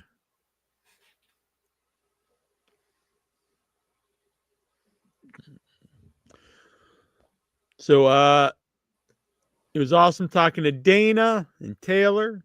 We're gonna have some more guests coming up soon from Buried Alive Film Festival. Am I fixed? I think I'm good now. Yeah, you sound good. Okay. Sound good. Okay, cool. Sorry, there was like a 30-second delay on my end. I don't know what happened. I get you. It's all good. So one of the people coming up soon will be Tina Romero. Oh, nice. Daughter of George Romero and director of Queens of the Dead, which played at Buried Alive. So she'll be coming on the show in the near future. That'll be a good time. Awesome. And she was super cool. She hung out the whole time. She was there at Buried Alive. Very supportive of other independent filmmakers and just a really cool woman. Oh, that's awesome. Took a lot of photos and stuff. Yeah. Dude, that stuff looked so sick. Have you already gone through the memory lane? No, not really. Yeah, now would be a good time. I feel like you should show some of it because that was so cool. Yeah, I got a bunch of pictures here. Let me grab them up. Give us the rundown. Yeah, and then tomorrow I'm going to do another show. Everyone's welcome to join with Shannon, who runs the convention, Cool. and perhaps Jason will join us as well. All right, let's see. I'll just share screen all the photos here, and we'll run through them here. There's some video interviews up. There's a really actually all of them are good. So I don't want to pick out anyone, but I met John Devlin for the first time, and he wrote something. I'm going to pull this up. Now, John Devlin's known as like the penis guy. Like all his shorts have like his you could see his dong in them. Nice. So the idea that John Devlin, who's known as like the penis guy, would write something that was actually like move me as a person. Like, Did he man, write that's a poem about unexpected. your penis or something? Like, what happened? So let me grab this. Ode to Neil's junk. That would have been cool, though. Maybe he will. That would have been. Oh, here we go. Nasty. So it's our first time meeting. Nasty Neil is the host of Without Your Head podcast and also host of Severed Limbs Film Festival. I directed my first short film in 2020, a silent film inspired by the pandemic isolation. And Severed Limbs was the first festival to ever accept a film I directed. Since then, all three of my Erecting a Monster entries have played the Fat Festival and won awards. Neil is so supportive of indie horror, and it was awesome to finally meet him in person at Buried Alive. He got to endure Punching the Clown on the WTF block last night. Lots of crazy films this year. But I did not know that I was the first person to accept the film he made. And that's wild. That's really cool. That's how tapped in you are, dude. You're like, first, like that is crazy. That's so crazy. That's that's like an honor. That's awesome. It is. And so it came up a few times about bringing back Severed Limbs, either as a virtual thing or maybe a real in-person festival. So that is something that we need to work on. And I must have known because I even wore the old. Oh, sweet. Nice. That one's got Trista on it. Yep. That was the Easter one. Yep. So it's me, Troy, and Trista as severed head painted like Easter eggs. Yep. And you know, it's funny because I was listening to you guys on my ride back home before I hopped in, and you're talking about how shorts, where like the features you can see them maybe later down the road, but shorts you really don't get a chance to. Stuff, yeah. Why is there not a streaming service that's only shorts? Agreed. And this is something else that's come up. It's an idea I had before, and then at the festival, some other people I talked with. It should the be idea. You. Yes, the idea of It should be you. On Without Your Head. I could like host them kind of like a Joe Bob thing. So this is something I would like to do. It would be good for Without Your Head. It'd be good for me, but it would also be really helpful as a platform for other, people who make shorts, a place for them to go. I think there should be a library of them, like, like that, where you can go watch them, like, and then some get featured, like the Joe Bob thing. But it's like, these things are important, and they're not written by AI. They're written by real humans that are having real problems, and so they're much more relatable than a lot of the tentpole productions that are coming out. And I know I'm an avid hater of tentpole productions, but they're not getting better. So I was right. Yeah, Alter is out there, but they're only good. They don't put up everything. You know what I mean? Yeah, they're very specific. They're horror specific, I think, and then there's Leto, which it seems more like drama driven comedy sometimes. But I do think there should be one that can just cover a lot of different stuff, and that would be cool. I mean, I think people don't even know about shorts a lot of times, so it's like, Alter really takes like a lot of like the prestigious ones, but there's a lot of really cool stuff out there that doesn't really get a platform. A ton. I love that. I think that'd be so cool. That would be badass. I'd love that. So let's see. Here is the God damn, that's sick. So as soon as I went in there, there's just so much, like the whole theater was decked out, and I was like, this theater is cool because like, they don't mind just putting up letting Shannon and Jason just do whatever they want here. Look at that. That's freaking amazing, man. I'm in love with that thing. That's the best. That thing's huge. It's like 4 feet tall. Is it? Oh yeah. Look at the water bottle. Damn. Did not realize that. That's tremendous. Yeah, because there's like a plastic tote there, but there's so many different sizes of plastic totes. Right. It's Yeah. hard to get So, so this was like, where you get pictures taken and stuff. It's a really cool setup with the stones, and then on each side they had these like mannequins with heads, TVs for heads, and the TVs are actually playing, videos the whole time. So Nice. it's not just a stationary thing. so sick. This was just, Okay, they took over this. Yeah. Hell Okay. I'm like, imagine you're coming in there to see like Inside Out with your kids or something. There's just a severed arm just sitting on the counter. yeah. Then this is Oh, at the counter too. This was in the there's like a little like area where there's like seats in the bathrooms, and we had Pinhead over here. Should have hit him in a stall. I know. Yeah. No, yeah. Dude, this is so cool. So this is amazing. This is a video game machine, and it's friggin' decked out. Wow. It has Dude, a I kinda working love smoke machine on it, so that there it is. Huh. Like, Dude. Oh, that's bitchin'. and it's free to play, and it was just loaded with like Oh, 80s and wow. 90s video games, arcade games. That's incredible. Yeah. And from what I understand, that's been part of the festival for quite a while. There's some Jackass in the theater before it starts. Somebody's like, sit down, jackass. Look at this theater. Yeah, I know. the I theater's kind of love great. that place. So there was like 3 different screens in the theater. And I really wish I would have got a Plaza t-shirt, because they had this on one of the t-shirts. It's Oh, the I like that. Plazasaurus fighting extinction. Oh, so there's like the whole backdrop where you can take pictures. That's pretty wild. And then it's got the that's TVs awesome. on the sides. Dude, this is a hell of a build out. Oh, yeah. Let's see here. Oh, there's that guy again. Oh, look at those shirts. And then the heads are great. I'm wearing Yeah, my Buried I love Alive them. shirt right now. Nice. I should have got an Atlanta Horror Society shirt too. That's pretty rocking. There's the Plaza Theater. Classic. That's the outside of it. Yeah. God, it looks so good. Yeah.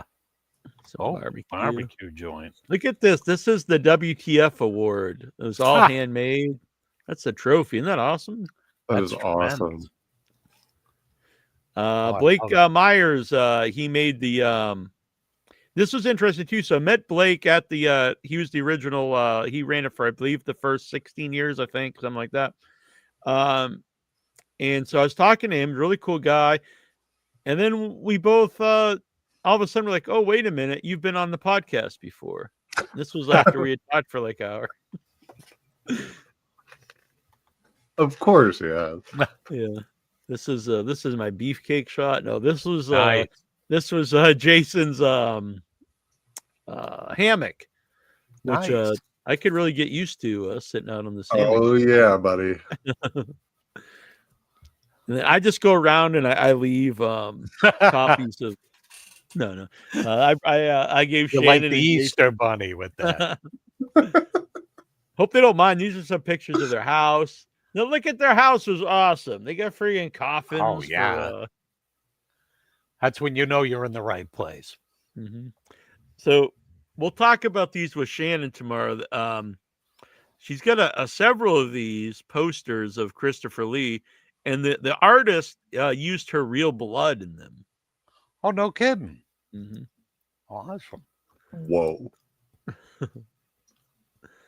Cool stuff. I like the old school Halloween guys. Mm-hmm. There I am with Church. He was Church was my BFF right away. Church a cat.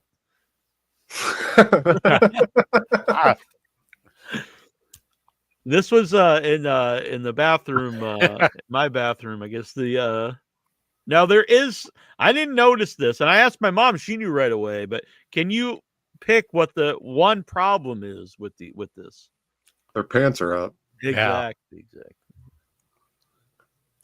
Have you ever seen the meme with the guy sitting on the toilet backwards, and then he's like, "Now, this is how you're supposed to sit on them because now you have a table. Like now you can use the back of it." Use the tank as a Dude, table. I like that. Everybody said that. Everyone in the comments was like, "Oh yeah, and then one guy was like, "But you'd have to take your pants all the way off." And everyone was like, "Yeah, never mind." Oh yeah, right. Yeah, I didn't even think of that either.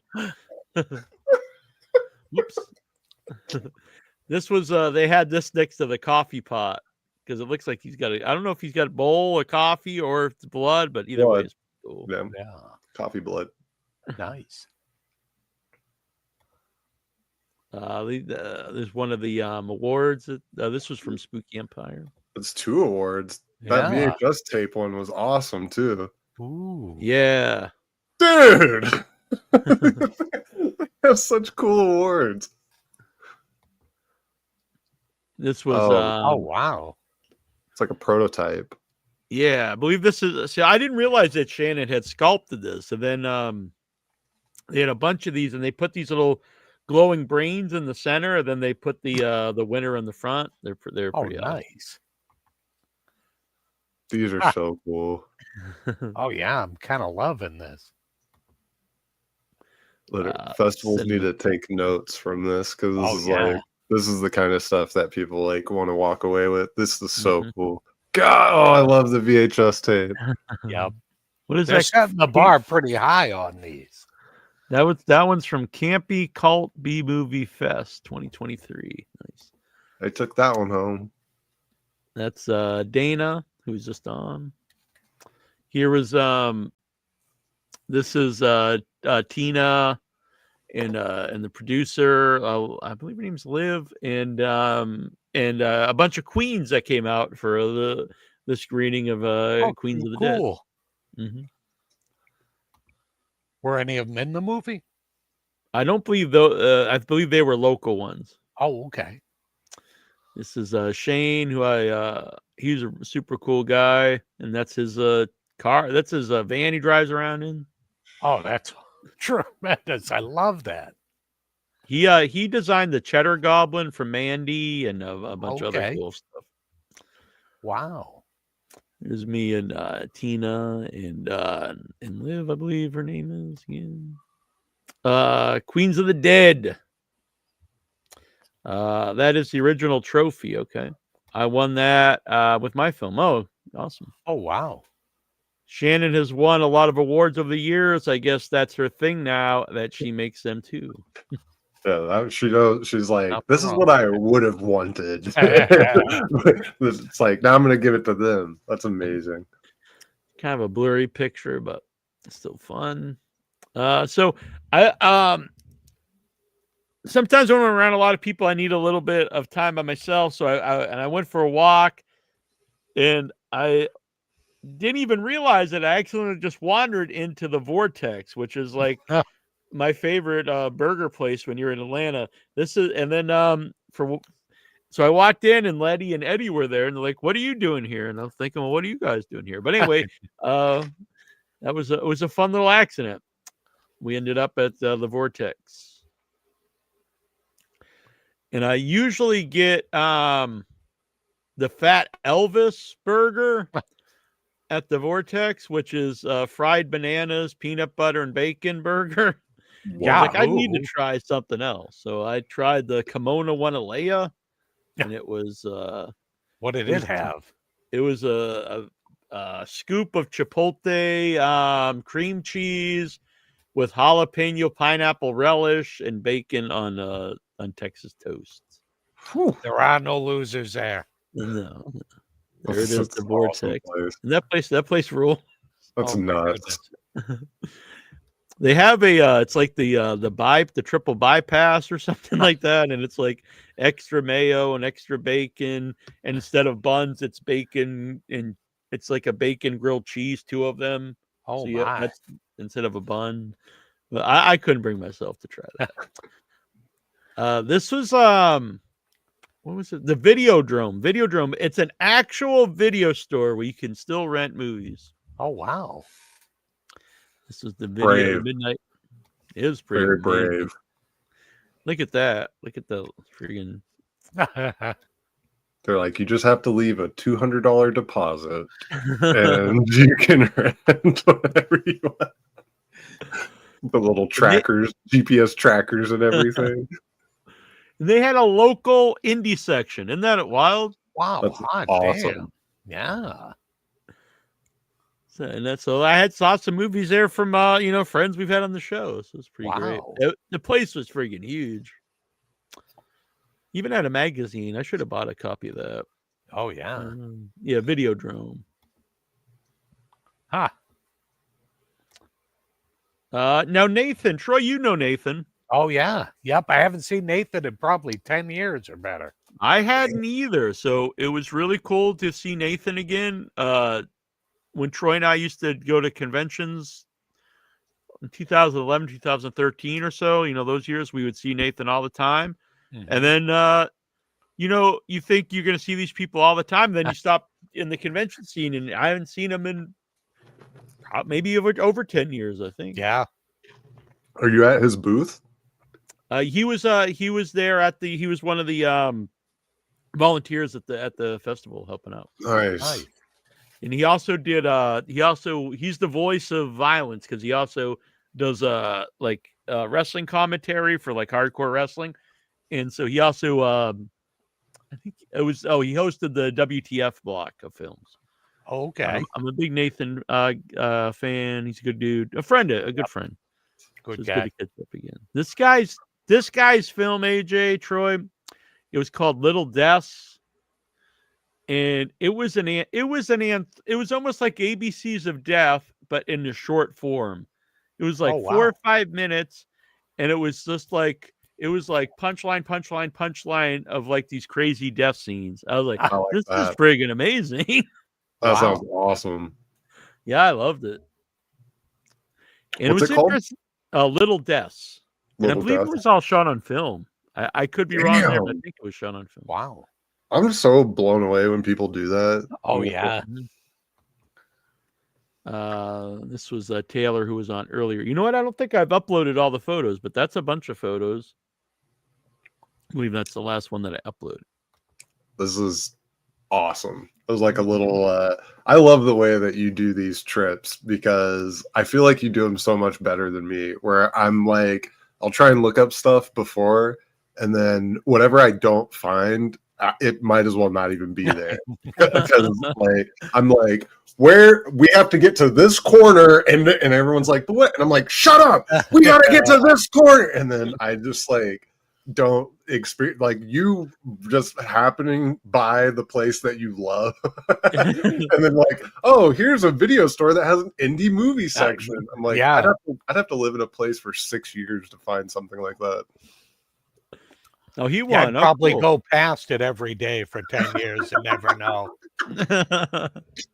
I'd be like, this town sucks, man. Yeah. Oh, yeah. So you got some really fun interviews in person there, and I think next time, because I'm going to go back, I honestly had a wonderful time for many reasons. Such cool stuff, and everyone was very, very supportive.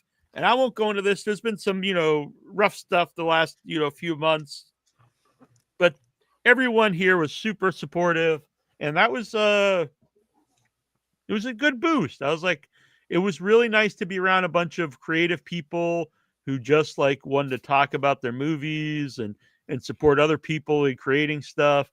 There wasn't like an ounce of drama from anybody. That's just awesome. a really wonderful time. People asking about Arbor Day, people asking about the puppet, and I don't know, it's just a really good time. Not just that it's not like I'm an egomaniac. Oh, I guess I am, but it was great. It was a really good time. I think it's cool to see like your labor pay off. You know what I mean? It's like, oh man, there's like things happening all the time, everywhere. Every time I talk to you, it's crazy. I cannot even believe like you're just so casually like, oh yeah, I'm gonna have to go to New York Comic Con. I'm like, wait, what? Like, what are you gonna That's do? kind of how I am too. Yeah, like, are you gonna what are you gonna do? And you're like, no, I think I do a panel, and I'm like, oh, that's like one of the coolest things I've ever heard. So it is just like, I don't know, it's cool, and I think sometimes you think once you get deeper into something, it's not going to be as cool as you thought it was, and I think it's awesome that you're having all these experiences, and it's like, oh, all these people are really supportive and really welcoming, and I don't know. Without Your Head is a really long running show, and so I mean, people know it and they like it, and it's still going. So I think just keep going, man. Just keep meeting up with more of these people. It's a numbers game, you know, and like the more like, yeah, like how many people do you meet that hate you? Probably not that many, you know. No, I don't know, maybe a lot. Very few. Maybe a lot. But yeah, that's the fun part of it, you know. Like I can't wait to see. It's funny because if you would have done Arbor Day like back when you were first trying to, like it's like you have that FOMO, like, God, I wish I would have done it. But now you've waited and it's like, oh my God, it's grown so much more. Now like the puppet has motion, like people are like, oh, when's this gonna launch? Like, when are you gonna start filming? And so I think it's a really exciting thing. I'm stoked. I'm glad that you showed all the stuff from Atlanta.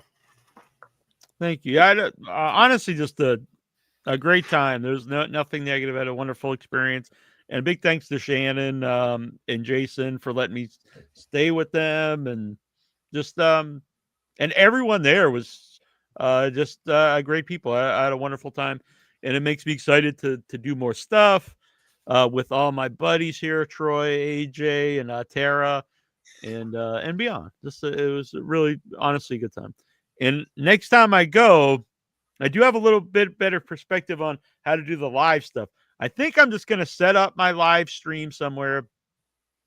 I don't take a lot of space, and then just whoever's around can just come in and talk to me. Oh, I like that how we're gonna idea. do it. That's pretty good. And they could stay for a minute or 5 minutes, whatever, and we can have Yeah. people come in and out, and I think that'd be fun. Especially like after the awards, there's a lot of people walking around wanting to talk about, or after like a shorts block. I think that would be cool. You know? I think you have the opportunity to like test things out, you know, and so it's like I feel like you could try it a different way almost every time, which is like the cool thing about it. It's like, oh, let's grab them right after. Let's grab them right before. Let's grab them while everybody's signing up. Like, you know, it's fun, man. And I think you've been to so many of these things. I don't think that you're jaded at all, but you do have to remember that some people especially some people that follow this don't get to go to any of these things. So it is very cool to like kind of like vicariously go along with you and see it from your perspective. I think it's pretty sick. Thank you. Yeah, it was I can't say enough. It was just it was an awesome time, and good food. It was funny. We did not ever. Not people listen, like who cares about Waffle House? But I've only been to Waffle House once. I was excited to go to Waffle House, but we ran out of time because we were so busy. But I was like, well, now when I go back, I have to go to Waffle House. But yeah, next time. I have to say, people always tell me about Whataburger and In-N-Out, whatever. They're good. I'm not saying they're bad. Steak and Shake does not get enough love. I think that is my number one fast food burger is Steak and Shake. I've never been to one. So yeah, Steak and Shake. I thought it was good. I think didn't we have Steak and Shake in Boston with Bill? No, that was what was that? That was what's the one, Troy, we like? It's the Shake Shack. Shake Shack. Shake Shack. Yeah, I always get those mixed up. Yeah. Shake Shack's a good place. Yeah. So yeah, I got there Wednesday. Boy, it's a big a lot of stuff happened. Thursday was the Cinema Challenge. But yeah, it was a really loaded festival. There's stuff going on the whole time. And I really liked the writer's block too. That was interesting for me, writing my first like script. I've been part of stuff, but never, it's my first time writing my own script. And so just listening to that was interesting. And actually, Tina Romero said something, because someone had asked, like, how do you avoid just writing like characters that are just like, this is the jock, this is the blah blah blah, the goth girl and stuff. And she said, base them off like a real friend, because people have quirks, so they might be like goth, but they also, maybe she's a goth girl who likes teddy bears, or, you know what I mean. Yep. They're not just like the prototypical like, and that's actually how I did write most of Arbor Day, because I know when we were reading it over and Troy was like, is this just me, the character you're playing? I'm like, yeah, pretty much. It's Which is good. I like that. It's, you're doing stuff you probably wouldn't do in reality, but well, yeah, anyways, it was cool. It's like a silly movie version of you. Yeah. Right. And there was That's like the best wrestling like characters are always the ones that are kind of like the person only over the top. Right. Because I know, like I sent a scene to AJ, and AJ was like, "Oh, I could see myself saying this." I was like, "Yeah." Well, that's what I tell people about Smash. They're like, "Oh, you play kind of like a dumb character in that," and I'm like, "No, I am that dumb." So yeah. So I hope Shannon and Jason enjoy Once a Future Smash. Oh, please. I watched End Zone 2 on VHS Nice. the other night. Showed it to some poor Oklahomans, and but I told him the whole time. I said, "Man, this is rare. It's from the 70s, and this flew the whole movie till they saw me." But it was good. It was fun to show some people that didn't know about it, or had no idea, just to go in blind, and it was cool to kind of watch it like that. That's very cool. Yeah.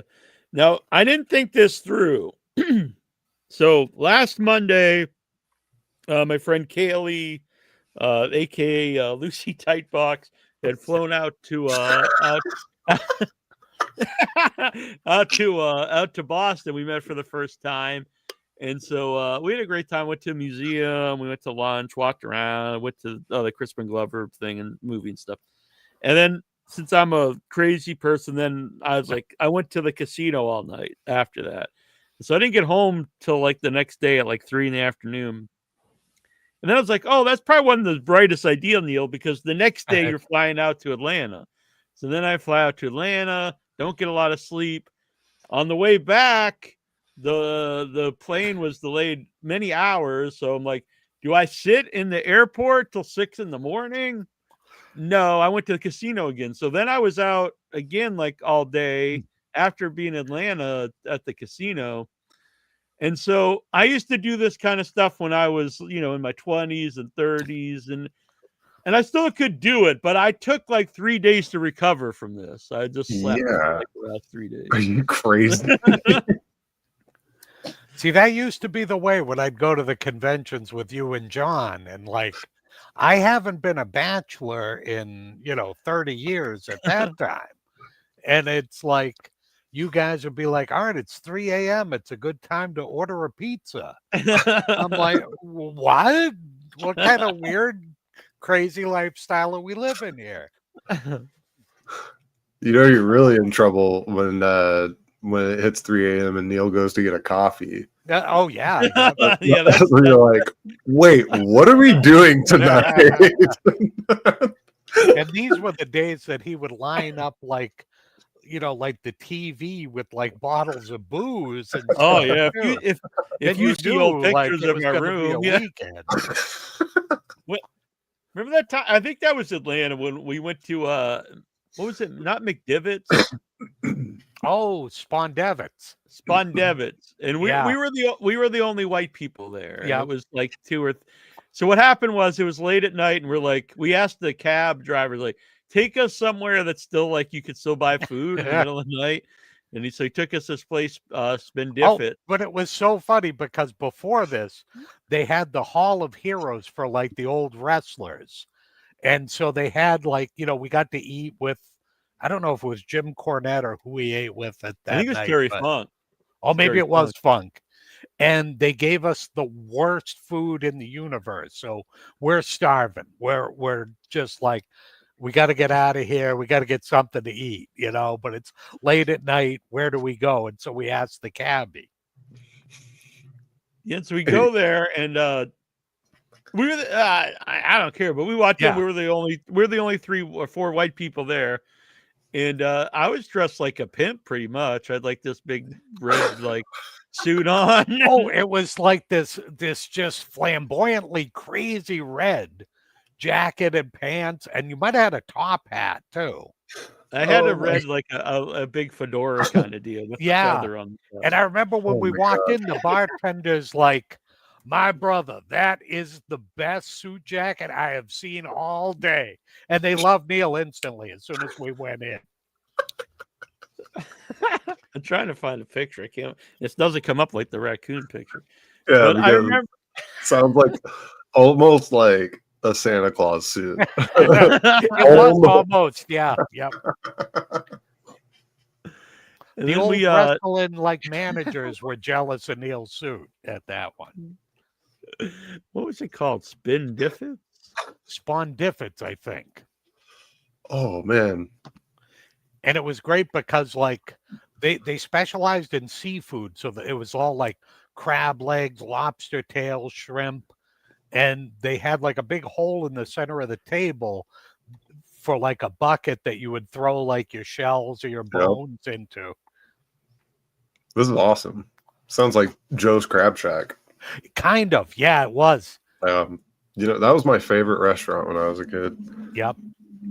And they would bring you out, I think Neil went through 2 giant, 2-gallon jugs of Kool-Aid and booze mixed together. It was the this sounds like bad, but it was the drink that they made there. It was like grape Kool-Aid with vodka served. It was, yeah. I forget what it was called. It was like they're purple punch or something. They're in giant glass bowls.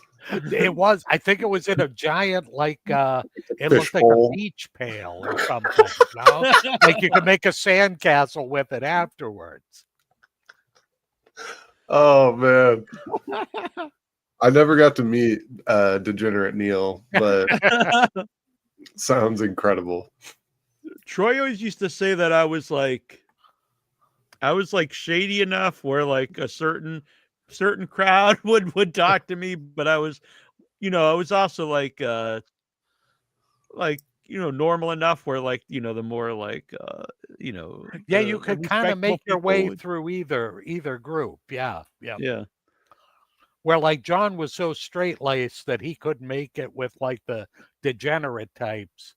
And I usually couldn't make it around the straight people. So you were a good go-between with that. The first time we were at a convention together, this guy walks up to us, this pretty shady-looking dude, and he was just like, will you film 2 girls making out in a body bag? And I was like, okay. And then that became my relationship with Girls and Corpses for a few years. And whenever we go to convention, our friends would be like, oh, this is the time of the convention when Neil becomes a pornographer. And I'll always remember that. We're at the table, and this guy that looks like if you took Robert Englund and sleazed him up about 3 times, and he comes over and he looks at Neil, who we've never met this guy before, and he's like, hey, would you like to film a couple of chicks making out in a body bag? And Neil, being a good guy, thought about it for a second and a half and said, yes, sir. Yes, I would. And he ran off with the guy, and John and I waited at the table going, we hope to see Neil again someday. Yeah.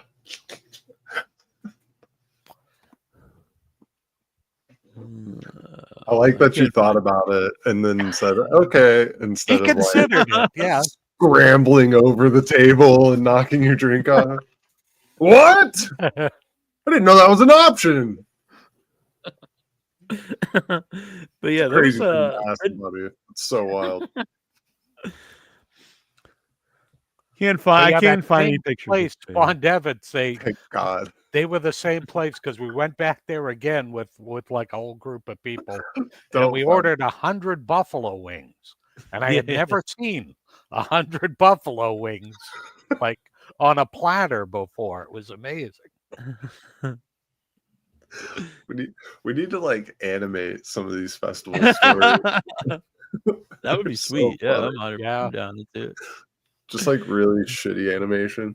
They're so funny. I think if like either one of you guys narrating it would be amazing.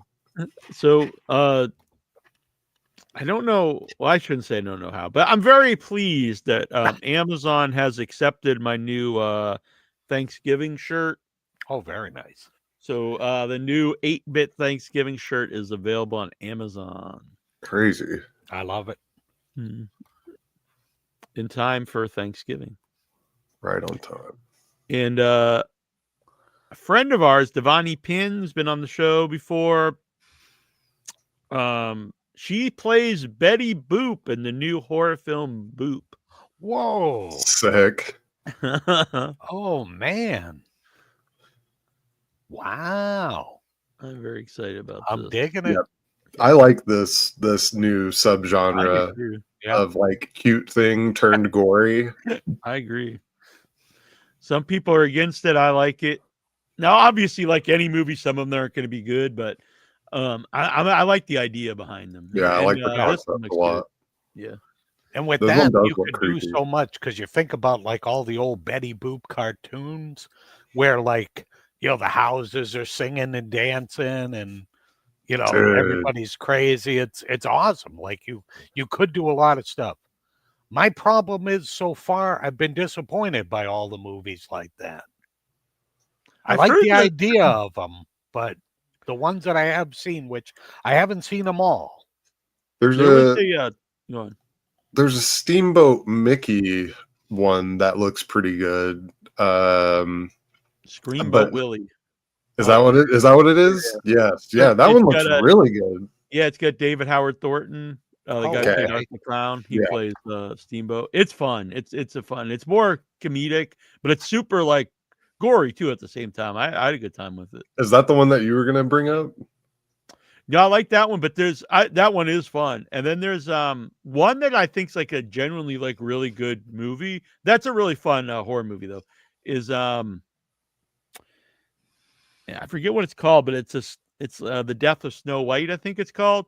And they actually took like the original story and just made a horror version of it because it's pretty creepy anyway. And like the woman who plays the witch, she's awesome in it. And they've got the 7 dwarves, and yeah, it was nice. I liked it a lot. Well, Ugly I think they've made Stepsister's like really good 3 too. Popeyes, but I've only seen the one and I didn't care for it.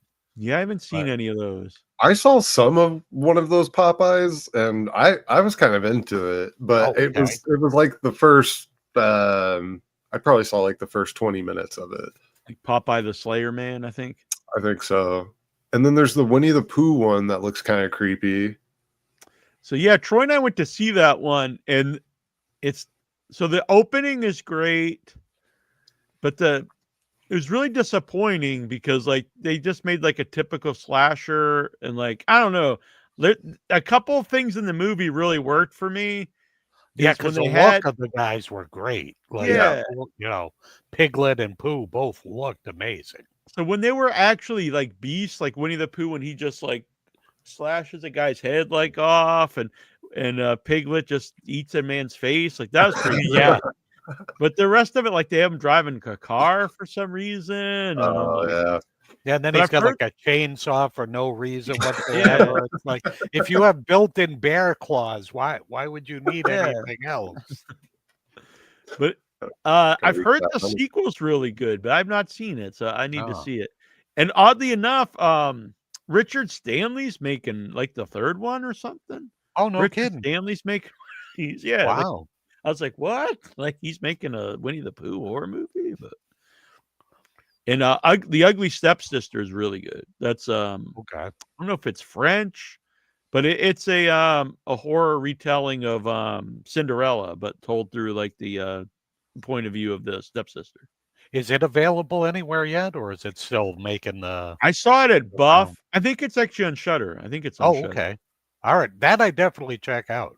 Yeah, I saw it at And this Buff. Betty Boop one, I'm Yeah, I'm dying really to check that yeah. out. My friend Kat's also in it. Oh, okay, sweet.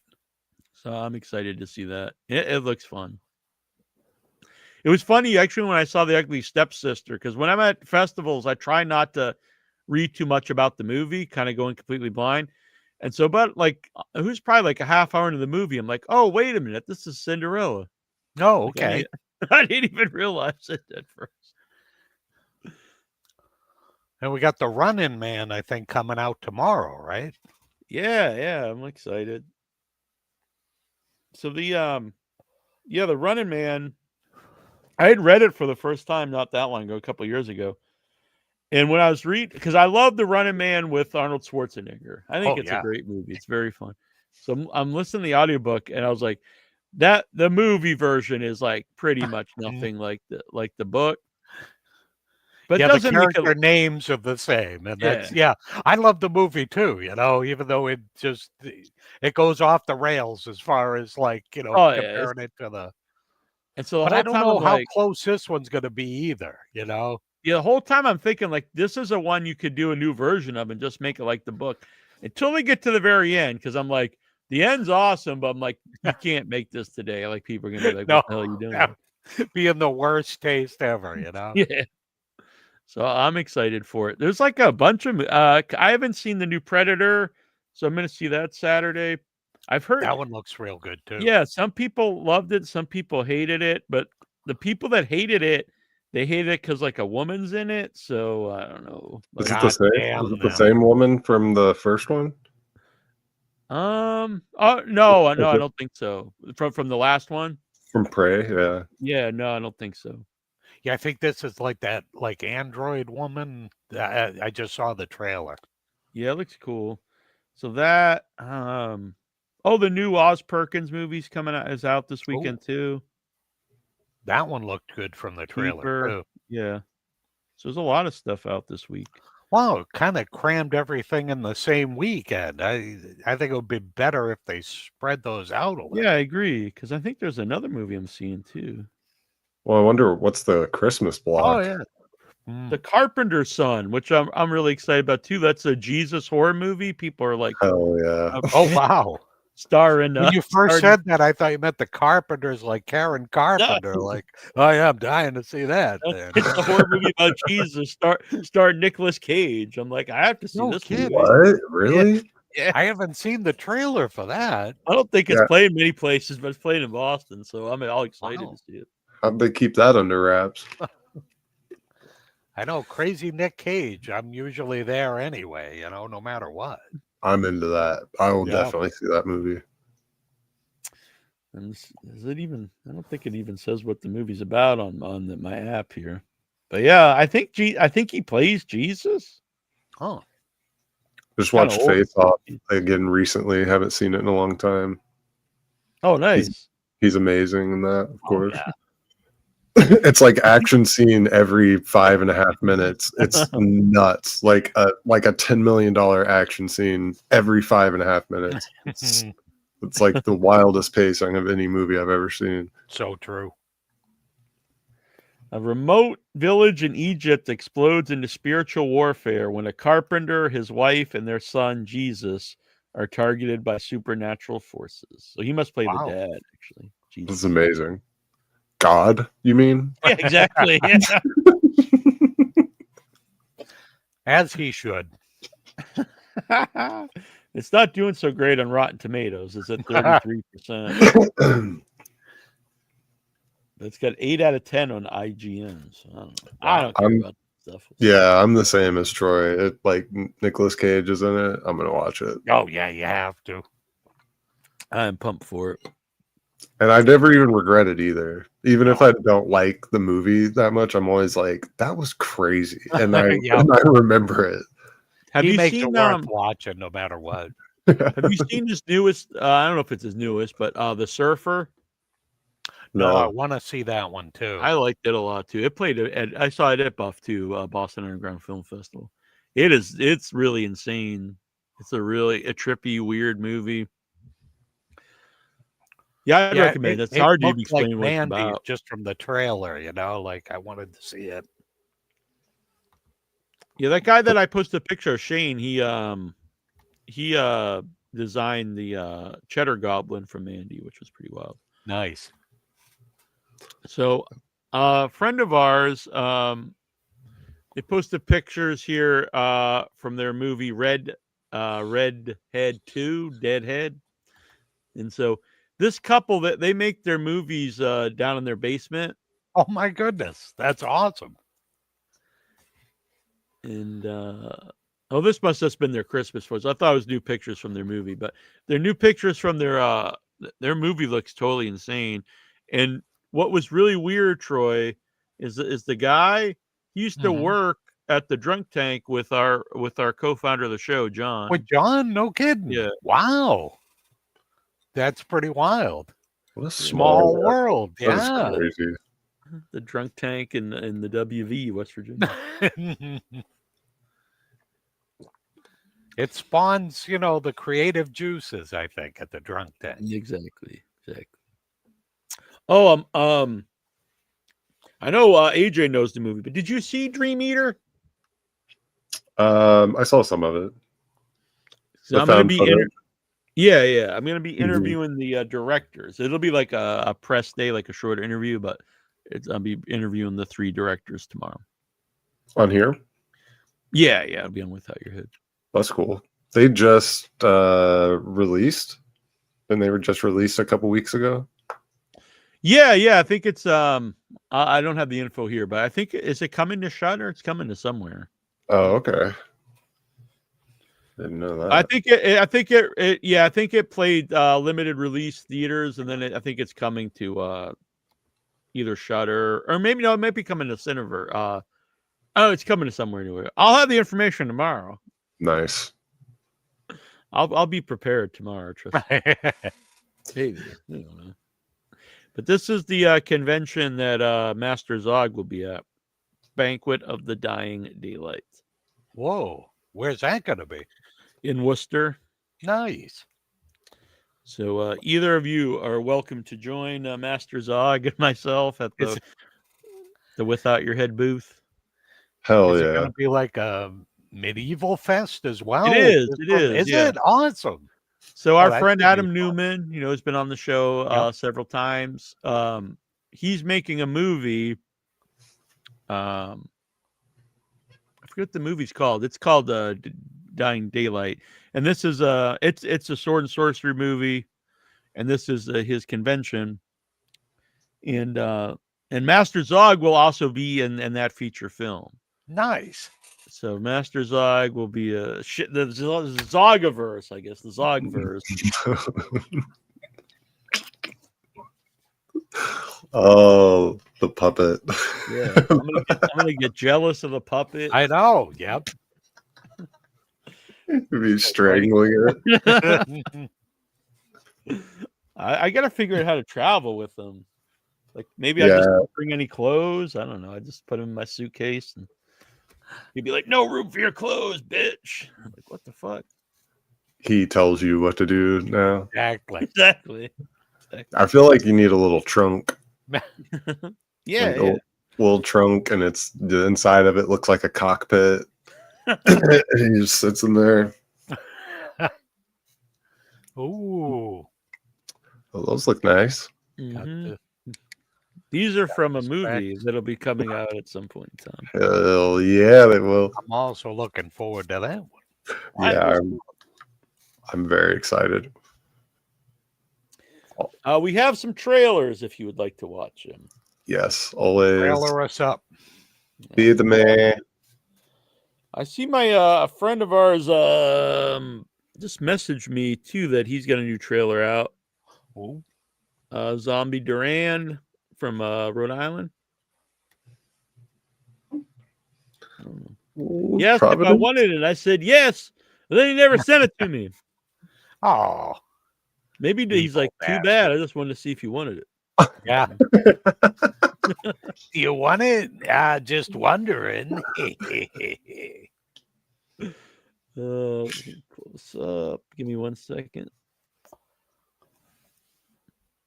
Oh, dogs are yelling. I'll try to be back.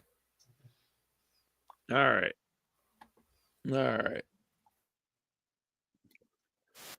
Troy's that's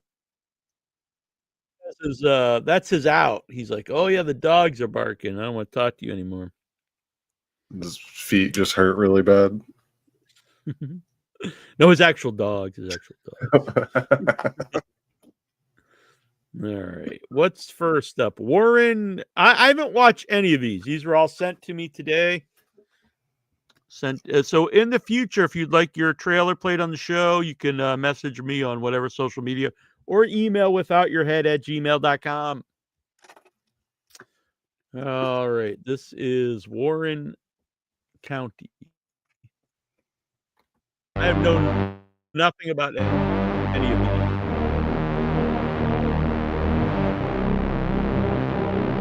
Hopefully there's no like nudity, I guess.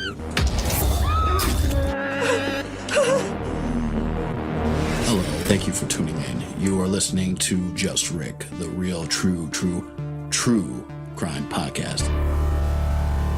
Ellen, yeah, I'm here. And honestly, I can't believe it. The upstate region, specifically Warren County. Now, why are these guys preying on innocent people? We don't know. Definitely looking forward to dinner tomorrow. Throw that away now! Please, what are you doing?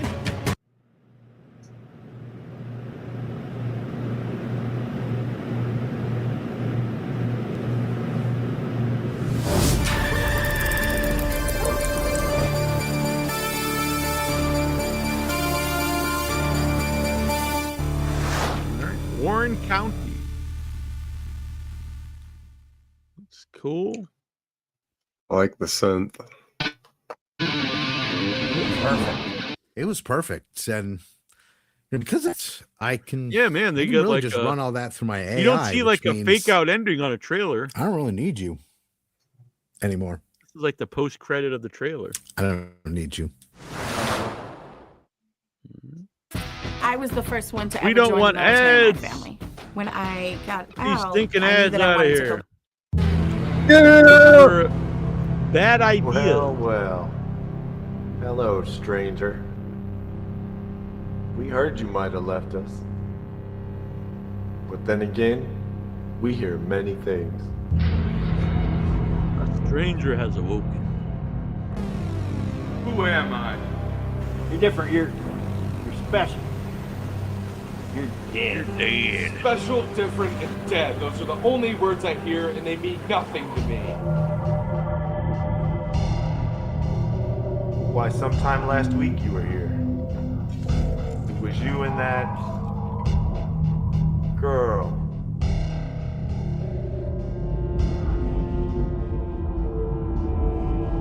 Look, if I'm gonna help you gotta tell me what the hell's going on. Oh, she's a puppet, boy. Can't you see that? Hell, it's all an act. It's all part of the big show, you see.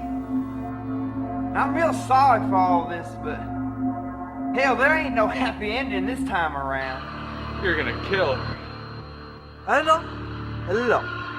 أنا إنسان عادي. وشوف شي واحد من أصحابك. أنا ماشي قتال.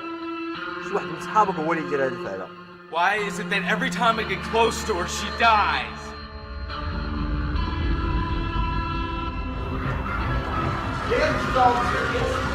That's cool. Yeah, I like that. That's a good effect. That was really cool. We don't go anywhere anymore. I want to paint the town red. Yeah, some fun. You remember what that is, don't you, kid?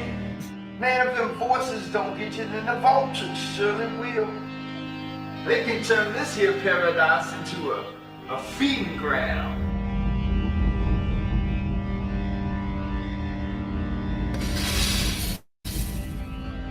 I Why bathe in the waters you're drowning in? My only advice is you guys should have uploaded this in a higher, like in 360.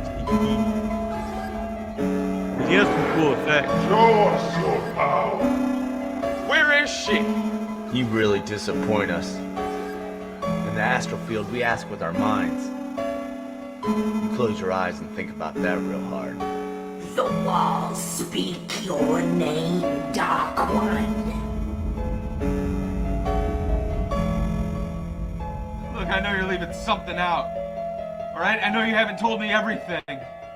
Well, everyone's dying off. That can only mean one thing. The end is near. An end to a beginning. Here's to new beginnings. The most beautiful idea in the world.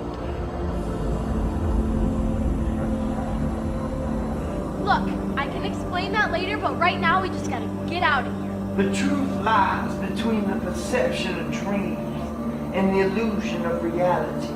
It's all there in front of us, stranger. Simply react, and we will be born as the new god. Life is the only curse I know of. A costume party for those who didn't care, and hell for those who tried.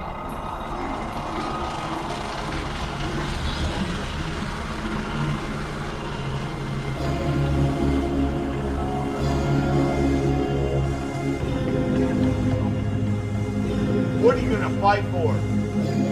For her? She didn't love you, she killed you! Hey, Dad, what's the gun? I mean, is that thing even real? Bad ideas. All of them.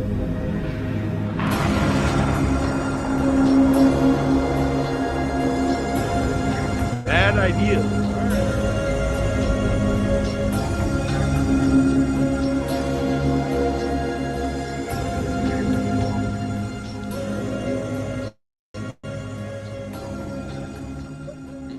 By Ryan Martin. It's a very long trailer, Ryan. I used to run out of my liquid detergent so fast. That trailer is way too long, but that was insane, dude. That, like, visually, that was insane. There's a lot of cool stuff, like even just shots through like the shot glass, and then like a lot of mirror stuff, and yeah, some of the shots I'm really were so like creative. That was and they were like machine gunned out. Like that was really wild. That kind of, have you ever seen that movie that Alfred Hitchcock made with Salvador Dali? No. I think it's called Spellbound, and I need to look this up. It's like it's very like cerebral, but like visually, it reminds me a lot of that. Like that was crazy. Some of those effects, like I've never even. Yeah, and it's clear like it doesn't have a giant budget, and I think they used a lot of like just really cool looking stuff, like a lot of creative stuff, you know. Very creative. That was Ryan Martin. Yeah. Yes. He's on my Facebook. Sent me that. Somebody needs to flow that guy like $250,000 and let him make something. That story, it seems so deep too, like such deep lore, like almost like a fantasy, like something that it seems too big for a movie. Like it probably could be like multiple parts, but good Lord, those effects! I was really blown away by the shots. Just so trippy. Yeah. Jimmy Hickey sent it to me. That was very cool. Yeah, so I don't know if that's a buddy of his or what, but it looks cool. If they made a 90-second trailer for that, people would probably lose their minds. And then, you could do multiple trailers, if you want to show some other stuff, instead of the 4-minute trailer. It was good. It was a good trailer, though. I agree. This is the opposite. This one's 23 seconds. This is Hell yeah. when the trash man knocks. Hear him knocking 3 times. Don't open the door.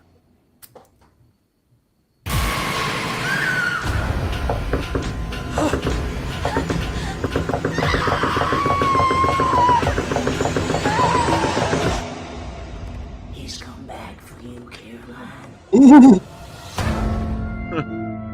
All right, that's streaming now on Tubi. That looked cool. Yeah, that looked creepy.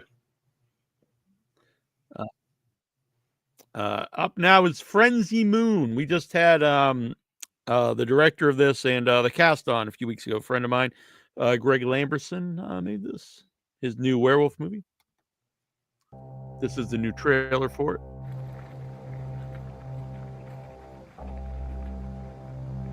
It's really skippy on my end.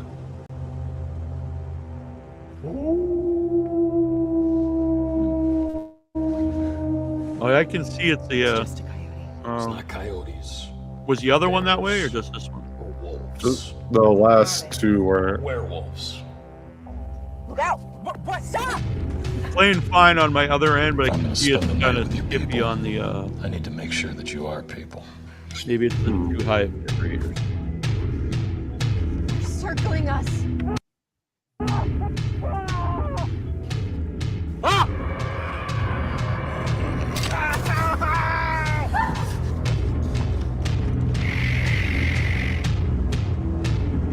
Huh.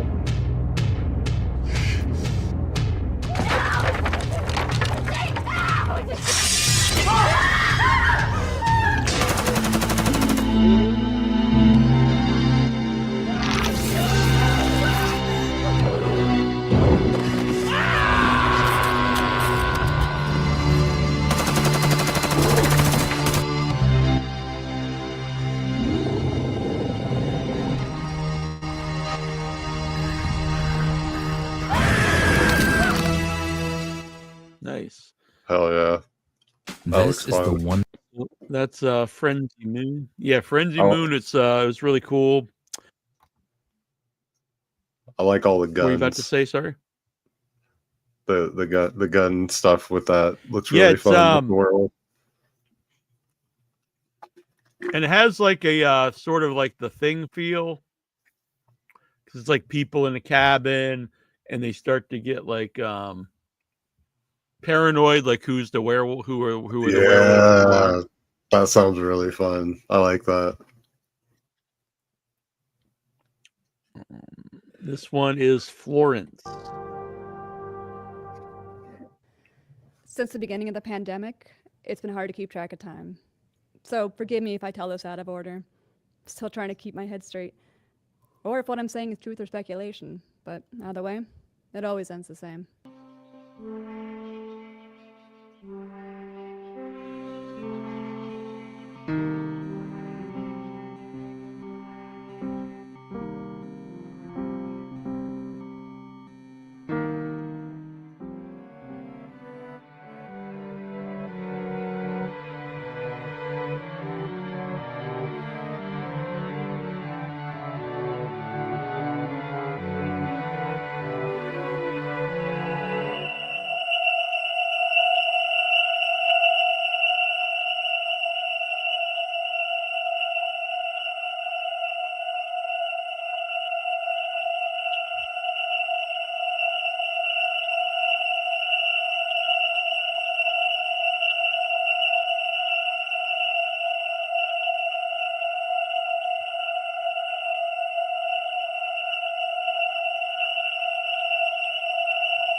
Since the beginning of the pandemic, it's been hard to keep track of time.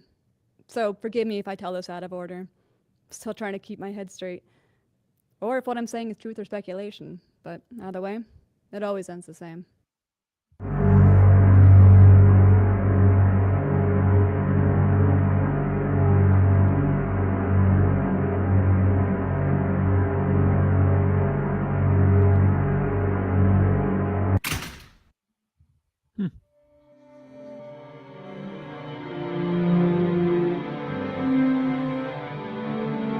Oh, Skip Shea, yeah.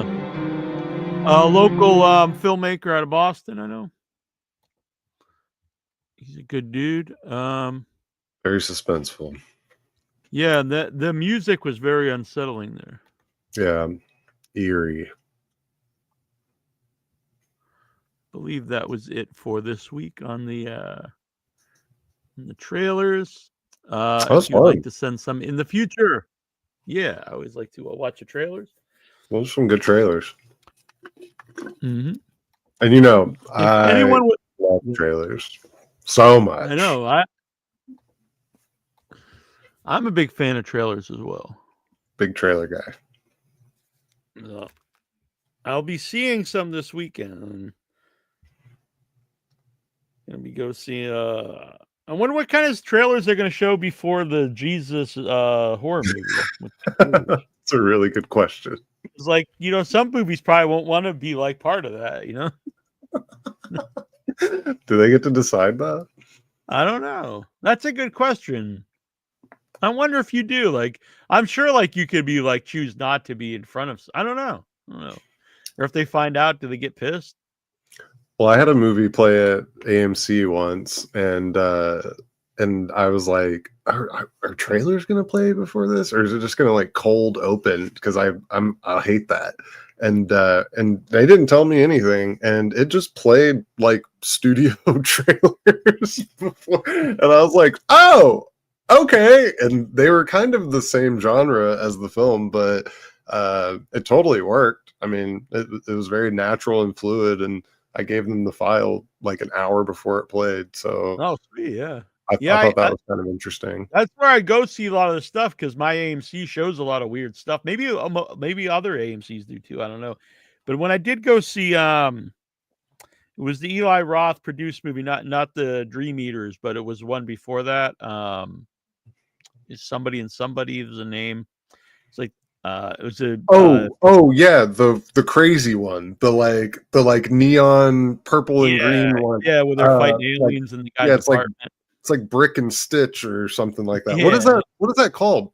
Have you seen that? Yeah, I saw it at the AMC. It was a Joe Bezos movie. He made it like in his apartment, like over like a few year period. Like he made all this insane stuff in his apartment and filmed it in there. I think it's what the hell is that called? I wanted to see that. Is it cool? Yeah, it's just an insane like alien like neon fights. It's just like a long action basically of aliens attacking a guy and his friend in the apartment. Jimmy and Stiggs. That's it, Jimmy and yeah. Yep. It's Jim Bezos, right? What's his name? Anyway, so when that was really cool. So they showed a bunch of independent horror movie trailers before it. Like they showed Traumatica, and then afterwards they had a mini documentary with Eli Roth and the guy who made it in his apartment, kind of showing like the making of, which I didn't know was gonna be part of like the thing. And they even had two fake trailers before it too. That's cool. They were made by Eli Roth. And the one was, what was it? It was the piano. It wasn't the pianist, but it was something like that. And it was about this killer who killed everybody by dropping pianos on them. It was pretty awesome. I think more fake trailers should be made because sometimes it's like accidental gold and a bigger idea can be extracted. Yeah, like that's how Thanksgiving was made, and like a Machete, and yeah. I know there's more people like me that love trailers so much, and probably have seen more trailers than they've seen movies. I think most people have, like, realistically, have probably seen more trailers than they've Probably seen because movies. because you see like 6 or so before every movie now. Yeah, you're like, no, I'm not gonna watch that. Like, you would have to be like every single trailer you saw, you're like, I will watch that tomorrow. But yeah, I think more trailers. People make more trailers. People will watch them, and if there's enough interest, I think the movie will get made. Mm-hmm. It's kind Yeah, of cool. fake trailer, like a whole festival of just fake trailers, or a block, maybe like a block. Fake trailer fest. Yeah. Sounds so sick. If there was like, if someone like had money to do this, like the grand prize was like, they would give you, you know, a certain amount of money to like fund your movie. Like, you know, it had to be, you know, something with money behind it, but That's perfect. yeah, that would be cool. Even if it was, you know, low budget, 10 grand or something. Yeah. I think that would be so awesome. I forget, it was 2 fake trailers. One was I think it was called The Piano, something like that. The Piano Killer, maybe. And the other one was Don't Go in the House, and something like that. But anyway, it was I think it was Snoop Dogg was doing the voice, and like the whole gist was like, don't go in the house, bitch. And like it's basically like it's a really scary house, and it's like, well, don't go in there, you idiot. I mean, I did like Snoop Dogg's House of Horrors, so I'll probably watch any horror thing I that think Snoop both Dogg trailers attached to. are on YouTube, so you can check them out. I'd play them here, but they might says they're Eli Ross. They might not want me to play them here. I don't know. Yeah, we should ask his team. Yeah. Maybe he would come on. I asked him when Thanksgiving was coming. I got a reply, but he was like really busy. So maybe he'd just come on the show sometime. I don't know. Yeah, well, I mean, we could at least reach out to the horror section and talk to them. No, and see. that's who made him. Yeah, the horror section. Yeah. Oh, so Troy's he's got dogs loose in his neighborhood, and his dogs are going crazy. So all right, we will allow that. I do see all right, we're gonna take just a couple. If anyone does want a video in with a question, we don't have a lot of time left here, probably about 15 minutes. So if you have like a question, ask it. You can jump on and ask a question or a topic or a comment or whatever. It doesn't have to be an actual question. But yeah, a lot of people are coming on the show. I got to set them all up. I'm not sure exactly who'll be on next week, but we'll be here. Someone will be on. Lee Romer is going to be on the show. He does animatronics, and he did the animatronics in the new Frankenstein movie. Oh, sick! The Del Toro one that's on Netflix right now. Yeah,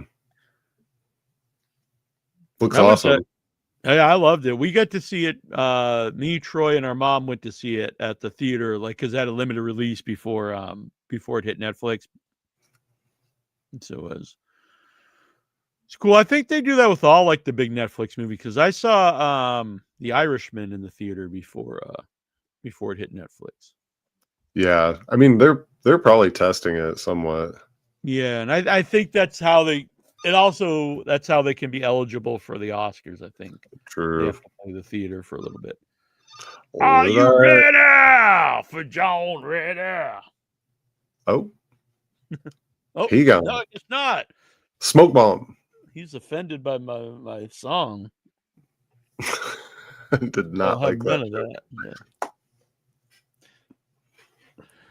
All right. Well, we're probably gonna wrap up soon here, but yeah, Dream Eaters. I'm gonna be recording those interviews tomorrow. I'm gonna do a live interview tomorrow with Shannon and Jason if he can join if he likes, who ran Buried Alive Film Festival. That'll be fun. You're welcome to join I don't know what time exactly, but whenever we do it, you're welcome to join.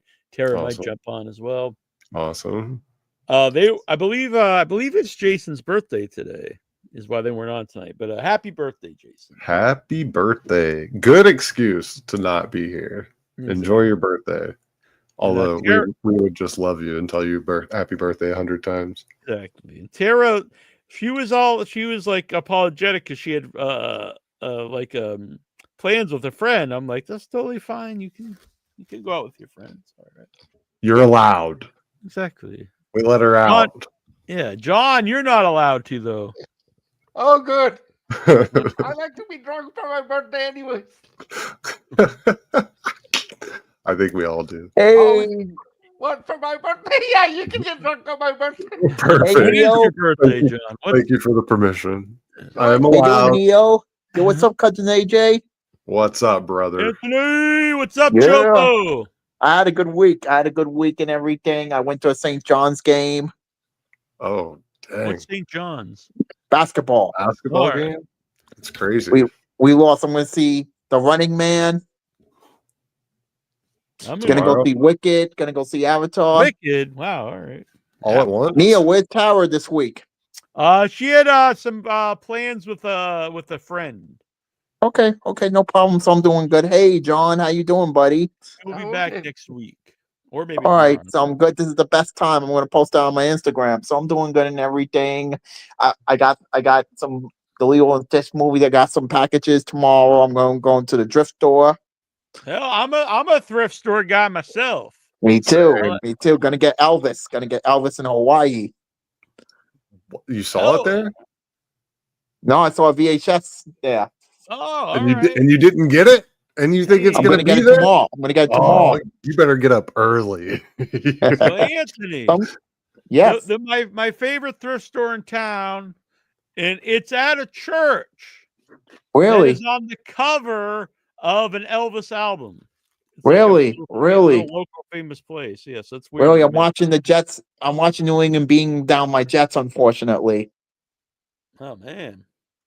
We call that 24-14. I got it muted. spot reverse trivia. Yeah. So I can't wait. I'm up to 2017. My memoirs. We're going to begin with Coco Beware. Get it together, baby. Now, I used to always get all these the liners whenever I would interview people, and so I interviewed Coco Beware, and so the liner always made us laugh because he goes, "This Coco Beware on In Your Head. Get it together, baby. Yeah. Yeah, do the bird." So I'm doing good. I haven't spoken to. How's Atlanta, by the way? How's what? Oh, Atlanta. How was Georgia? A wonderful time. Yeah, I talked a lot about it earlier. Really not. There was not one negative experience, and it was really good. Everyone there, and it was good for me. It was like a good boost. It was great. It was honestly great. Former home of WCW, now home of AEW. I don't. Is AEW from Atlanta? I think. Aren't they in Florida? Florida? Yeah. Former home of WCW. Right. I'm good. I'm doing good and everything. I'm working on 2017. There Next week, was I'm a lot going of wrestling fans. There were a lot of wrestling fans there too, which was cool. 2017. Next week, we're going to begin 2017. Hell yeah. Hopefully it was a busy I'm year. good. What I'm year good did you meet me? What year did you first talk to me? 2012. Oh, all right. That was a good year. 2012. 2012, I started moving to Ozone Park, but I'm good and everything. I'm good. You know, I'm planning on. We're waiting for this trailer for Spider-Man: Brand New Day. I don't know what's the trailer. Still waiting for the Batman casting. So I was trying to think. 2012, yeah, it was fine. 2016 is the year I got really sick. So that's Oh not my a great year goodness. for me. Oh my god. This year I got really sick, you know. Oh, really? What happened? Well, I'm there? better. I'm better now. I'm better All now right, and there you everything. go. Did you get a cold? You know, or just sick cold, you know, just cold and everything. Oh, I didn't okay. go see Toxic Avenger. I was supposed to see Toxic Avenger this past September, but I saw it on my app. And I'm watching it to Welcome to Derrywood. It's good so far.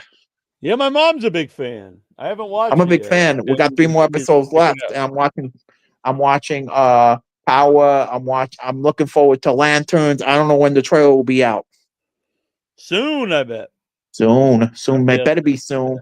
I'm going to a Christmas party, graduation December 12th. Already? Oh, okay. All right. Wow, that's quick. Too early. Yeah. So, I'm looking forward to a lot of things this year. Any You know. Thanksgiving plans? You gonna be stuffing a turkey? Thanksgiving we're gonna sit at home, you know, we're not going out. I'm gonna watch some football. I saw Frankenstein, by the way, good movie. Yeah, I was a big fan. A review on my, is on my channel. I saw. I can't wait for Up All Night. I say send you the DM you on Instagram. The Up All Night trailer. Hmm. Ron the Shear. Oh yeah, so that's coming back. Yep, it's coming back on November 22nd. I just sent you the trailer on Instagram because my Facebook is not working right now. Uh-oh. It's not Are you a working. bad boy again? No, it's just Facebook hates me. You're in Facebook jail. No, it's just that I'm taking a break from Facebook, Instagram. I just send you the DM, Neil. All right, I will check this out, Anthony. Anthony, All right, thank you. Jobo! Have a good night. Have a good night. See you Tuesday. Good night. All right. Sorry, I hung up. My doorbell was ringing. Didn't like the pressure. What?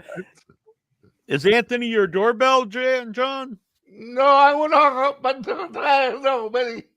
My actual doorbell was ringing.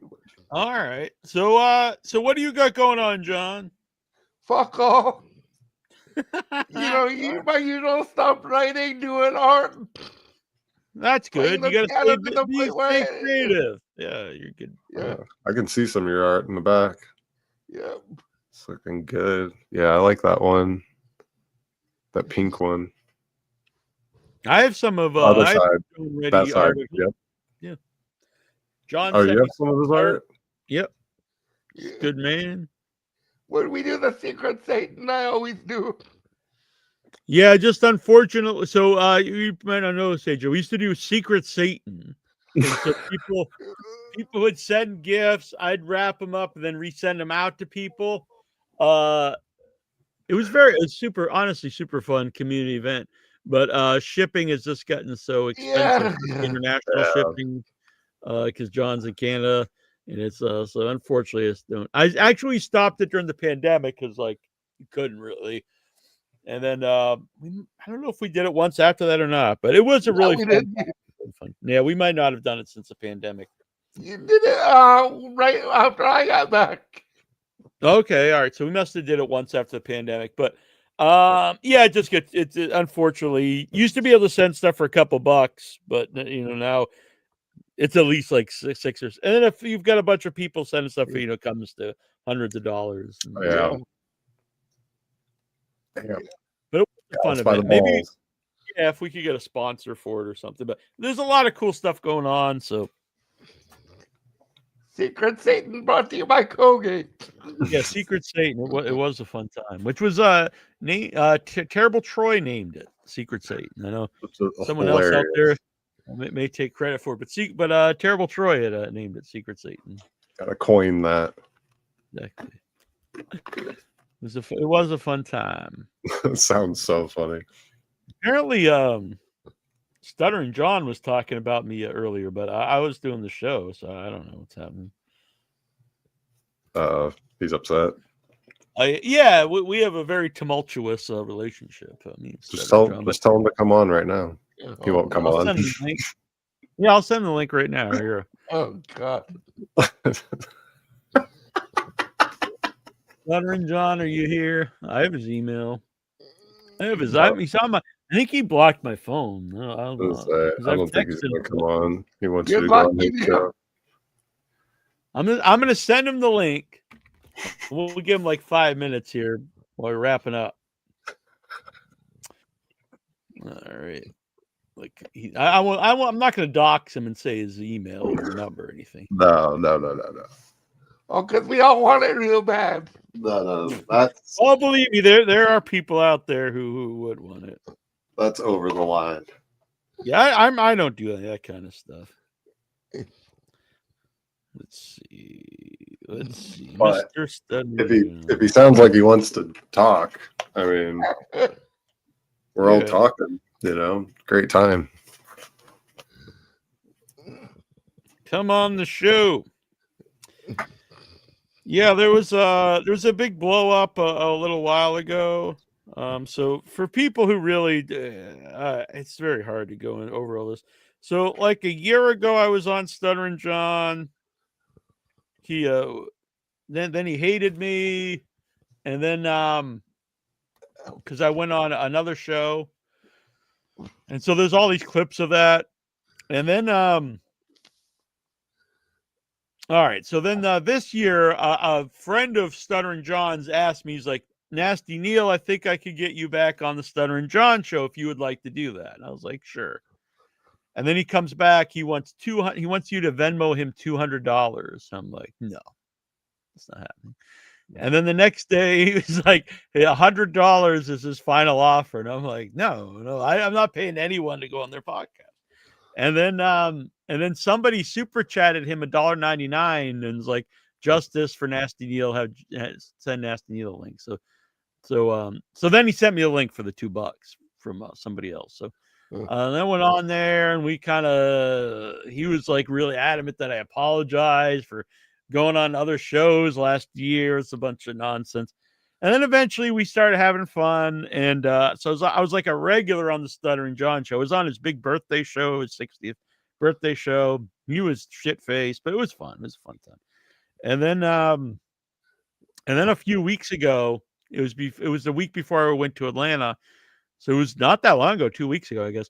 He had like it was him and this girl Ava. And so they brought me on, and I'm not really a confrontational guy. So I think they thought they could just like trash me to my face and walk all over me, and I was just gonna sit there. And that's not what happened. I was like, I'm not gonna attack somebody for no reason, but I'm not gonna just sit there and be belittled and stuff. So I went off on them, and then there was it. So if you don't know this whole Dabbleverse world, there's all these what's called the clippers, and they'll clip all this stuff. So it was clipped like, no more Mr. Nice Guy, Nasty Neil fights back, and like all these clips. And it was probably my most talked about episode ever in the Dabbleverse. And then Stuttering John, and then this other show had me on like immediately, because then John blocked me. And then this other show had me on the same night, the Shuli Network. And then Stuttering John's like, Nasty Neil's dead to me. And so I don't know what happened. So I really haven't been around the Dabbleverse much because I was in Atlanta and stuff. So, but apparently he talked about me tonight. So I don't know. He's got a bone to pick. Okay. Send him the link. I really doubt he'll come on, but he's probably passed out, to be honest. Yeah, I doubt he'll come on, but great to send. Yeah, we send him the link. We'll find out. It's hilarious. Talk horror movies. We probably wouldn't talk horror movies. He probably come on and go, "Hey, dickhead!" I start just yelling at him. But it's fun. Yeah, I assume he wasn't complimenting you earlier. No. He really wanted an Arbor Day too, which I didn't think was a great idea for a lot of reasons. But I mean, it would get attention. It would get attention. It would get a lot of wrong attention, to be honest. Because he's got like the most dedicated trolls I've ever seen a human being. They'd probably come out and freaking sabotage the set or something. They would show up. It'd be so crazy. If it was just me and no one else was involved, I wouldn't care. But I don't want to like ruin everyone else's experience, and money involved. Everything.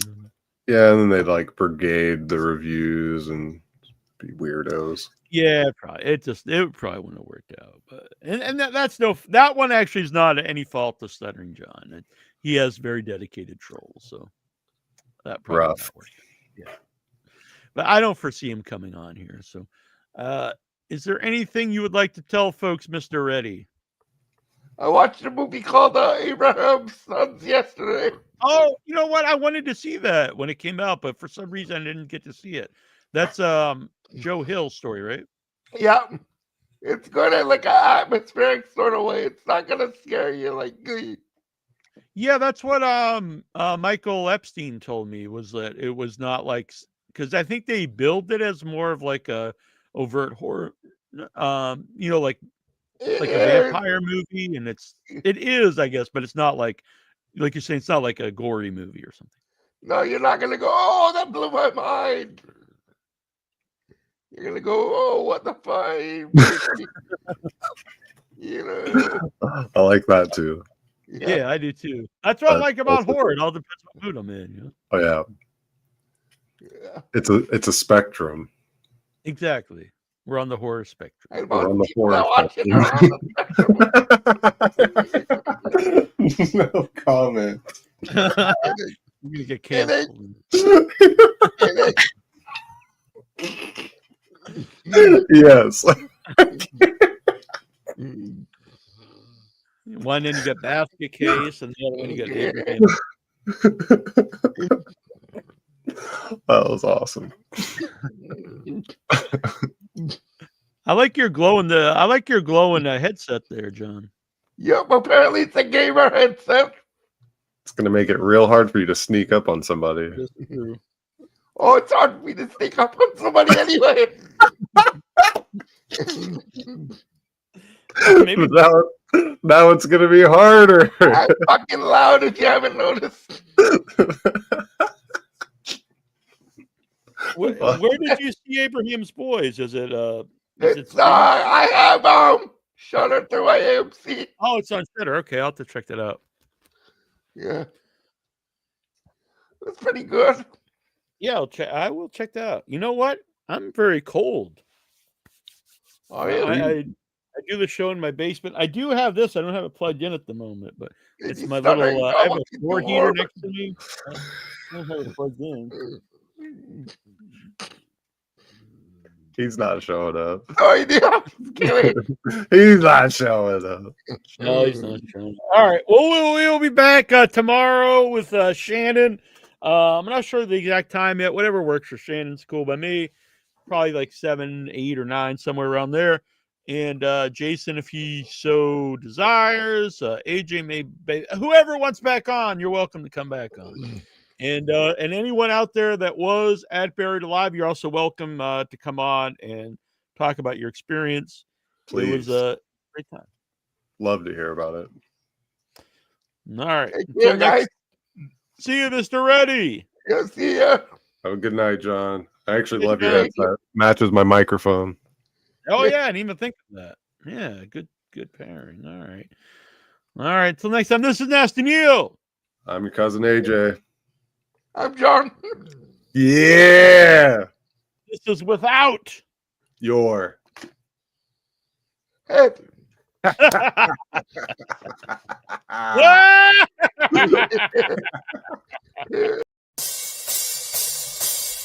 Hi, this is Doug Paddy, Pinhead from the Hellraiser movies, and you are listening to Without Your Head. And you better keep listening to Without Your Head, or you will not only be without your head, you will be without your soul, because I will tear it apart.